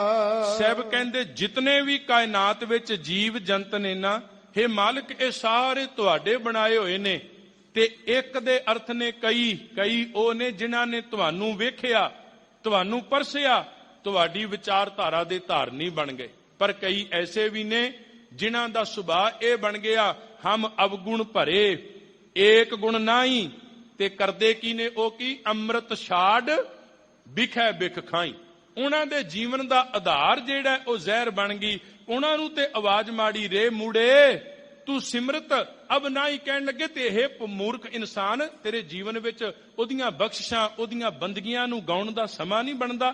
ਸਤਿਗੁਰੂ ਕਹਿਣ ਲੱਗੇ ਵੱਡਿਆਂ ਭਾਗਾਂ ਵਾਲੇ ਹਨ ਜਿਨ੍ਹਾਂ ਨੇ ਉਸ ਦਾਤ ਨੂੰ ਸੰਭਾਲ ਲਿਆ, ਜਿਹੜੇ ਜੀਵ ਜੰਤ ਤੁਹਾਨੂੰ ਪਰਸਣ ਲਈ ਆ ਗਏ ਹਨ। ਲੱਭ ਲੋਭ ਅਹੰਕਾਰ ਚੂਕਾ, ਸਤਿਗੁਰੂ ਭਲਾ ਪਾਇਆ। ਲੱਭ ਦਾ ਅਰਥ ਹੈ ਚਸਕਾ, ਲੋਭ ਦਾ ਅਰਥ ਹੈ ਲਾਲਚ। ਕਹਿਣ ਲੱਗੇ ਉਹਨਾਂ ਜੀਵਾਂ ਦੇ ਵਿੱਚੋਂ ਚਸਕੇ ਮੁੱਕ ਗਏ, ਵਾਸ਼ਨਾਵਾਂ ਖਤਮ ਹੋ ਗਈਆਂ, ਉਹਨਾਂ ਦੇ ਜੀਵਨ ਚੋਂ ਲਾਲਚ ਮੁੱਕ ਗਿਆ। ਤੇ ਸਭ ਤੋਂ ਵੱਡੀ ਬਿਮਾਰੀ ਜਿਹੜੀ ਮਨੁੱਖ ਨੂੰ ਮੌਜੂਦਾ ਸਮੇਂ 'ਚ ਲੱਗੀ ਉਹ ਹੈ ਈਗੋ ਦੀ, ਹੰਕਾਰ ਦੀ, ਹਉਮੈ ਦੀ। ਹਰੇਕ ਜਗ੍ਹਾ, ਈਵਨ ਇੱਥੋਂ ਤੱਕ ਗੁਰਦੁਆਰੇ ਵਿੱਚ ਜਾ ਕੇ ਹੰਕਾਰ ਨਹੀਂ। ਮੇਰੇ ਵਰਗਾ ਵੇਖਦਾ ਮੈਂ ਕੱਪੜੇ ਕਿਹੜੇ ਪਾ ਕੇ ਆਇਆ, ਮੇਰੇ ਬਰਾਬਰ ਦਾ ਕੋਈ ਹੋਰ ਹੈਗਾ, ਇਹ ਵੀ ਹੰਕਾਰ ਹੈ, ਸੂਖਸ਼ਮ ਹਉਮੈ। ਮੈਂ ਰੋਜ਼ ਨਿਤਨੇਮ ਕਰਨ ਵਾਲਾ ਸੂਖਸ਼ਮ ਹਉਮੈ। ਜ਼ਰੂਰੀ ਨਹੀਂ ਹਉਮੈ ਬਾਹਰੀ ਤਲ ਤੇ ਆਵੇਗੀ, ਧਾਰਮਿਕ ਖੇਤਰ ਵਿੱਚ ਵੀ ਬੜੀ ਛੇਤੀ। ਕਹਿਣ ਲੱਗੇ ਲੱਭ ਲੋਭ ਅਹੰਕਾਰ ਚੂਕਾ। ਤੇ ਅਗਲੀ ਗੱਲ ਬੜੀ ਪਿਆਰੀ ਕਹੀ, ਸਤਿਗੁਰੂ ਭਲਾ ਪਾਇਆ। ਉਹਨਾਂ ਨੂੰ ਜਿਹੜਾ ਗੁਰੂ ਹੈ ਨਾ ਚੰਗਾ ਲੱਗਣ ਲੱਗ ਪਿਆ। ਗੁਰੂ ਚੰਗਾ ਲੱਗਦਾ ਨਹੀਂ, ਗੁਰੂ ਕੋਲ ਆ ਜਾਣਾ, ਬਹਿ ਜਾਣਾ, ਇਹਦਾ ਅਰਥ ਇਹ ਨਹੀਂ। ਛੋਟੀ ਜੀ ਇੱਕ ਉਦਾਹਰਨ ਰੂਪ ਵਿੱਚ ਵਿਚਾਰ ਆਪ ਜੀ ਨਾਲ ਸਾਂਝੀ ਕਰ ਲਵਾਂ। ਭਾਈ ਕਾਹਨ ਸਿੰਘ ਨਾਭਾ ਦੇ ਨਾ ਪਿਤਾ ਜੀ ਭਾਈ ਨਰਾਇਣ ਸਿੰਘ, ਬੜੀ ਬਖਸ਼ਿਸ਼ ਸੀ ਇਹਨਾਂ ਤੇ। ਇਵਨ ਇੱਕ ਓੰਕਾਰ ਤੋਂ ਆਰੰਭ ਹੋ ਕੇ 18 10 20 ਤੱਕਰ ਕਹਿੰਦੇ ਇੰਨਾ ਜੀਵਨ ਸਾਧਿਆ ਸੀ ਨਾ, ਸਾਰੀ ਬਾਣੀ ਕੰਠ ਸੀ। ਸਰੀਰ ਨੂੰ ਸਾਧ ਕੇ ਚੌਂਕੜਾ ਲਾਉਣਾ ਤੇ ਪੂਰੀ ਬਾਣੀ ਦਾ ਪਾਠ ਕਰਕੇ ਇਹਨਾਂ ਨੇ ਤਾਂ ਉੱਠਣਾ। ਰਹਿਮਤ ਤੋਂ ਬਿਨਾ ਇਹ ਕਾਰਜ ਨਹੀਂ। ਇੱਕ ਸ਼ਬਦ ਵੀ ਕਈ ਵਾਰੀ ਨਾ ਦਿਮਾਗ ਉਚਾਟ ਹੋਵੇ ਨਾ, ਨਹੀਂ ਬੋਲਿਆ ਜਾਂਦਾ, ਨਹੀਂ ਉਚਾਰਨ ਹੁੰਦਾ। ਪੂਰੀ ਬਾਣੀ ਗੁਰੂ ਦੀ ਇਸ ਬਖਸ਼ਿਸ਼ ਦੇ ਬਾਬਤ ਪਤਾ ਲੱਗਾ ਪਟਿਆਲਾ ਪਤੀ ਰਾਜਾ ਸਰਦਾਰ ਹੀਰਾ ਸਿੰਘ ਹੁਣਾਂ ਨੂੰ। ਉਹਨਾਂ ਨੇ ਕਿਹਾ, ਕਹਿਣ ਲੱਗੇ ਵੀ ਬੜੀਆਂ ਰਹਿਮਤਾਂ ਨੇ, ਕਿਉਂਕਿ ਭਾਈ ਕਾਹਨ ਸਿੰਘ ਨਾਭਾ ਨਾਲ ਉਹਨਾਂ ਦੀ ਨੇੜਤਾ ਸੀ। ਉਹਨਾਂ ਨੇ ਇੱਕ ਦਿਨ ਭਾਈ ਨਰੈਣ ਸਿੰਘ ਜੀ ਹੁਣਾਂ ਨੂੰ ਬੁਲਾ ਕੇ ਗੱਲ ਕੀਤੀ। ਕਹਿੰਦੇ ਵੀ ਤੁਹਾਡੀ ਉਪਮਾ ਬਹੁਤ ਸੁਣੀ। ਉਹ ਕਹਿਣ ਲੱਗੇ ਕਿਹੜੀ ਗੱਲੋਂ? ਅੱਗੋਂ ਆਵਾਜ਼ ਦਿੱਤੀ, ਕਹਿੰਦੇ ਵੀ ਤੁਸੀਂ ਇੰਨੇ ਕੁ ਗੁਰੂ ਰਹਿਮਤ ਦੇ ਪਾਤਰ ਹੋ, ਇੱਕ ਓੰਕਾਰ ਤੇ ਚੌਂਕੜਾ ਲੱਗ ਕੇ ਸੰਪੂਰਨ ਸਮਾਪਤੀ ਤੇ ਚੌਂਕੜਾ ਖੋਲਦੇ ਹੋ, ਨਾ ਸਰੀਰਕ ਕਿਰਿਆ ਲਈ ਜਾਂਦੇ ਹੋ। ਬੜੀਆਂ ਰਹਿਮਤਾਂ ਨੇ, ਵੀ ਮੈਂ ਚਾਹੁੰਦਾ ਤੁਸੀਂ ਬਾਣੀ ਸੁਣਾਓ, ਮੈਂ ਸੁਣਾ। ਭਾਈ ਨਰੈਣ ਸਿੰਘ ਉਹਨਾਂ ਨੂੰ ਚੰਗਾ ਬੜਾ ਲੱਗਾ।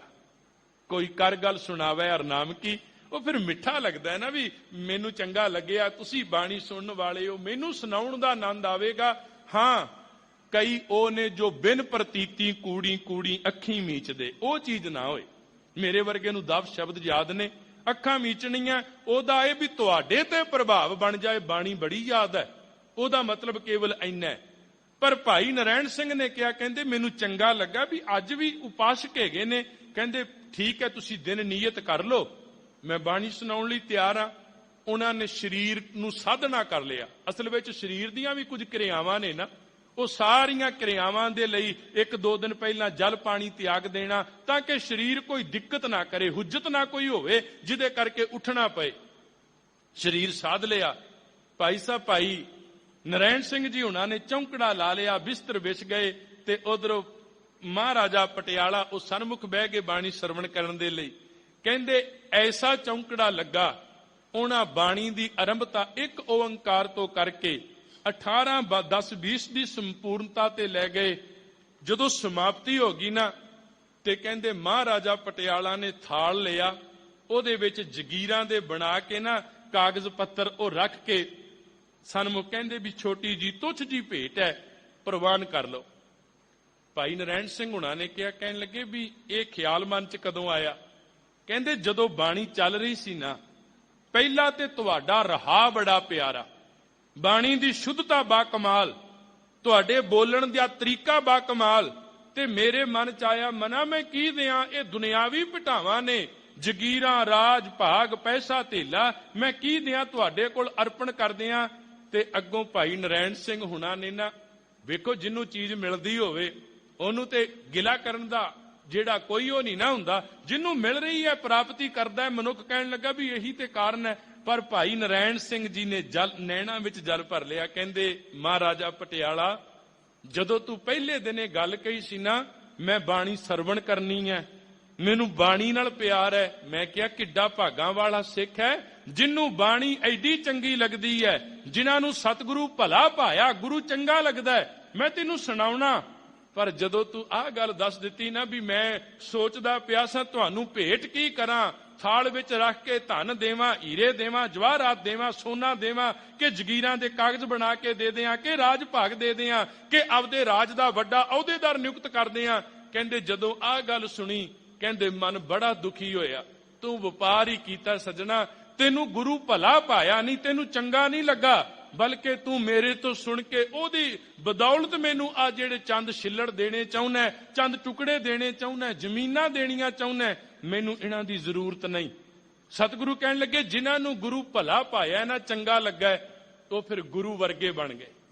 ਹਰ ਕਾ ਸੇਵਕ ਸੋ ਹਰ ਜਿਹਾ, ਜਿਨ੍ਹਾਂ ਨੂੰ ਗੁਰੂ ਚੰਗਾ ਲੱਗਾ, ਗੁਰੂ ਦੇ ਰੂਪ ਵਿੱਚ ਆ ਗਏ, ਗੁਰੂ ਦੀ ਵਿਚਾਰ ਉਹਨਾਂ ਦੇ ਜੀਵਨ ਦੇ ਵਿੱਚੋਂ ਝਲਕ ਮਾਰਨੀ ਆਰੰਭ ਕਰ ਦਿੰਦੀ ਹੈ। ਕਹੈ ਨਾਨਕ ਜਿਸਨੂੰ ਆਪ ਤੁਠਾ, ਤਿਨ ਅੰਮ੍ਰਿਤ ਗੁਰ ਤੇ ਪਾਇਆ।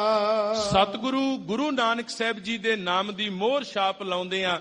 ਤੀਸਰੇ ਗੁਰਦੇਵ ਪਿਤਾ ਜੀ ਨੇ ਕਿਹਾ, ਕਹਿਣ ਲੱਗੇ ਕਹੈ ਨਾਨਕ ਜਿਸਨੂੰ ਆਪ ਤੁਠਾ, ਜਿਹਦੇ ਤੇ ਮੇਰਾ ਵਾਹਿਗੁਰੂ ਪਰਮੇਸ਼ਵਰ ਮਿਹਰਬਾਨ ਹੋ ਜਾਂਦਾ ਹੈ, ਤਰੁੱਠ ਜਾਂਦਾ ਹੈ। ਕਹਿਣ ਲੱਗੇ ਤਿੰਨ ਅੰਮ੍ਰਿਤ ਗੁਰ ਤੇ ਪਾਇਆ। ਹੁਣ ਕੀ ਸੋਚੀਏ, ਸਤਿਗੁਰੂ ਜਿਹੜੇ ਅੱਜ ਤੇਰੀ ਇਸ ਦਾਤ ਤੋਂ ਵੀ ਹੋਣੇ ਨੇ, ਕਿ ਉਹਨਾਂ ਤੇ ਤੁਸੀਂ ਤਰੁੱਠੇ ਨਹੀਂ ਜੀ। ਬਿਲਕੁਲ ਉਹਨਾਂ ਤੇ ਗੁਰੂ ਤਰੁੱਠਿਆ ਨਹੀਂ। ਜੇ ਤਰੁੱਠ ਗਿਆ ਤੇ ਸਾਹਿਬ ਕਹਿਣ ਲੱਗੇ ਉਹਨਾਂ ਨੇ ਪੌਲ ਜੀਵਨ ਵਿੱਚ ਲੈ ਆਂਦੀ ਹੈ। ਅਰਦਾਸ ਕਰੀਏ ਸਤਿਗੁਰੂ, ਆ 2022 ਦੀ ਵਿਸਾਖੀ ਦਾ ਪੁਰਬ ਹੈ, ਦਿਨ 2-4 ਬਾਕੀ ਨੇ। ਧੰਨ ਗੁਰੂ ਗ੍ਰੰਥ ਸਾਹਿਬ ਦਾਤਾ, ਸਾਹਿਬੇ ਕਮਾਲ ਗੁਰੂ ਗੋਬਿੰਦ ਸਿੰਘ ਦਾਤਾ, ਮੇਰੇ ਤੇ ਤਰੁੱਠ ਪਾਓ। ਮੈਂ ਚਾਹੁੰਦਾ ਤੁਸੀਂ ਮੇਰੇ ਤੇ ਤਰੁੱਠੋ, ਮੇਰੀ ਝੋਲੀ ਦੇ ਵਿੱਚ ਅੰਮ੍ਰਿਤ ਦੀ ਦਾਤ, ਅੰਮ੍ਰਿਤ ਦੀਆਂ ਬਖਸ਼ਿਸ਼ਾਂ ਉਹ ਪਾ ਦਿਓ, ਤਾਂ ਕਿ ਮੇਰਾ ਸੰਸਾਰ ਤੇ ਆਉਣਾ ਸਫਲਾ ਹੋ ਜੇ। ਕਿਉਂਕਿ ਮੈਂ ਚਾਹੁੰਦਾ ਜਿਹੜੇ ਬਚਨ ਤੁਸੀਂ ਕਹੇ ਸੀ ਨਾ, ਰਾਮ ਕਬੀਰਾ ਏਕ ਭਏ ਐ, ਆਪੇ ਗੁਰਚੇਲਾ ਰਾਮ ਕਬੀਰਾ ਏਕ ਭਏ ਐ, ਕੋਏ ਨਾ ਸਕੈ ਪਛਾਨੀ। ਮੈਂ ਉਹਨਾਂ ਸਿੱਖਾਂ ਵਿੱਚ ਆਪਣਾ ਨਾਮ ਲਿਖਾਉਣਾ ਚਾਹੁੰਦਾ।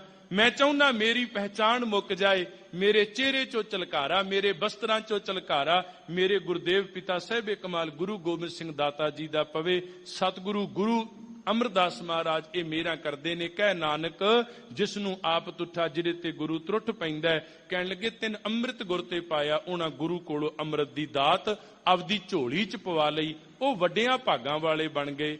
ਸਤਿਗੁਰੂ ਗੁਰੂ ਗ੍ਰੰਥ ਸਾਹਿਬ ਦਾਤਾ ਜੀ ਬੌੜੀ ਕਰਨ, ਅਸੀਂ ਵੀ ਵੱਡਿਆਂ ਭਾਗਾਂ ਵਾਲੇ ਬਣੀਏ, ਸਾਡੇ ਕਰਮ ਵੀ ਖੁੱਲਣ, ਸਾਡੇ ਤੇ ਵੀ ਰੰਗ ਚੜੇ, ਅਸੀਂ ਅਭਾਗਾ ਸ਼ਬਦ ਆਪਣੇ ਜੀਵਨ ਚੋਂ ਬਾਹਰ ਕੱਢ ਦਈਏ, ਫਿਰ ਸਾਡਾ ਆਉਣਾ ਸਫਲਾ ਅਤੇ ਸਾਰਥਕ ਹੈ। ਬਹੁਤ ਬਹੁਤ ਧੰਨਵਾਦ ਸੋਢੀ ਸੁਲਤਾਨ ਸਤਿਗੁਰੂ ਗੁਰੂ ਰਾਮਦਾਸ ਮਹਾਰਾਜ ਜੀ ਦਾ, ਜਿਨ੍ਹਾਂ ਨੇ ਆਪ ਸਿੱਖ ਸੰਗਤਾਂ ਦੇ ਦਰਸ਼ਨ ਕਰਵਾਏ। ਬਹੁਤ ਬਹੁਤ ਧੰਨਵਾਦ ਪ੍ਰਧਾਨ ਸਾਹਿਬ ਗੁਰਦੁਆਰਾ ਪ੍ਰਬੰਧਕ ਕਮੇਟੀ ਦਾ, ਸਨਮਾਨਯੋਗ ਸਿੰਘ ਸਾਹਿਬ ਗਿਆਨੀ ਜਗਤਾਰ ਸਿੰਘ ਜੀ ਹੋਣਾ ਦਾ, ਸਤਿਕਾਰਯੋਗ ਵੀਰ ਰਣਜੀਤ ਸਿੰਘ ਜੀ ਹੋਣਾ ਦਾ, ਜਿਨ੍ਹਾਂ ਨਾਲ ਸ਼ਬਦ ਗਾਇਨ ਕੀਤੇ ਹਨ। ਸਤਿਗੁਰੂ ਕਿਰਪਾ ਕਰਨ। ਆਪ ਸੰਗਤ ਦਾ ਤਹਿ ਦਿਲ ਤੋਂ ਧੰਨਵਾਦ। ਕੋਟਾਨ ਕੋਟ ਸ਼ੁਕਰਾਨਾ ਧੰਨ ਗੁਰੂ ਗ੍ਰੰਥ ਸਾਹਿਬ ਜੀ ਦਾ, ਜਿਨ੍ਹਾਂ ਤੁਹਾਡੇ ਦਰਸ਼ਨ ਕਰਵਾਏ। ਸਤਿਗੁਰੂ ਤੁਹਾਡਾ ਮੇਰਾ ਸਭਨਾਂ ਦਾ ਪਿਆਰ ਗੁਰੂ ਸ਼ਬਦ ਨਾਲ ਪਰਪੱਕ ਕਰਨ, ਤਾਂ ਕਿ ਸਾਡਾ ਆਉਣ ਵਾਲਾ ਕੱਲ ਹੋਰ ਸੁਹਾਵਣਾ, ਹੋਰ ਆਨੰਦ ਵਾਲਾ ਬਣੇ। ਸਤਿਗੁਰੂ ਤੁਹਾਡੀ ਮੇਰੀ ਸਭਨਾਂ ਦੀ ਹਾਜ਼ਰੀ ਗੁਰੂ ਰਾਮਦਾਸ ਮਹਾਰਾਜ ਜੀ ਦੇ ਚਰਨਾਂ ਤੇ ਪ੍ਰਵਾਨ ਕਰਨ ਜੀ। ਆਓ ਸ਼ਬਦ ਦੀਆਂ ਆਖਰੀ ਪੰਕਤੀਆਂ ਦਾ ਪਾਠ ਕਰਕੇ ਸੰਪੂਰਨਤਾ ਵੱਲ ਚੱਲੀਏ ਜੀ। ਲੱਭ ਲੋਭ ਅਹੰਕਾਰ ਚੂਕਾ, ਸਤਿਗੁਰੂ ਭਲਾ ਪਾਇਆ। ਕਹੈ ਨਾਨਕ ਜਿਸਨੂੰ ਆਪ ਤੁਠਾ, ਤਿਨ ਅੰਮ੍ਰਿਤ ਗੁਰ ਤੇ ਪਾਇਆ। ਵਾਹਿਗੁਰੂ ਜੀ ਕਾ ਖਾਲਸਾ, ਵਾਹਿਗੁਰੂ ਜੀ ਕੀ ਫਤਿਹ।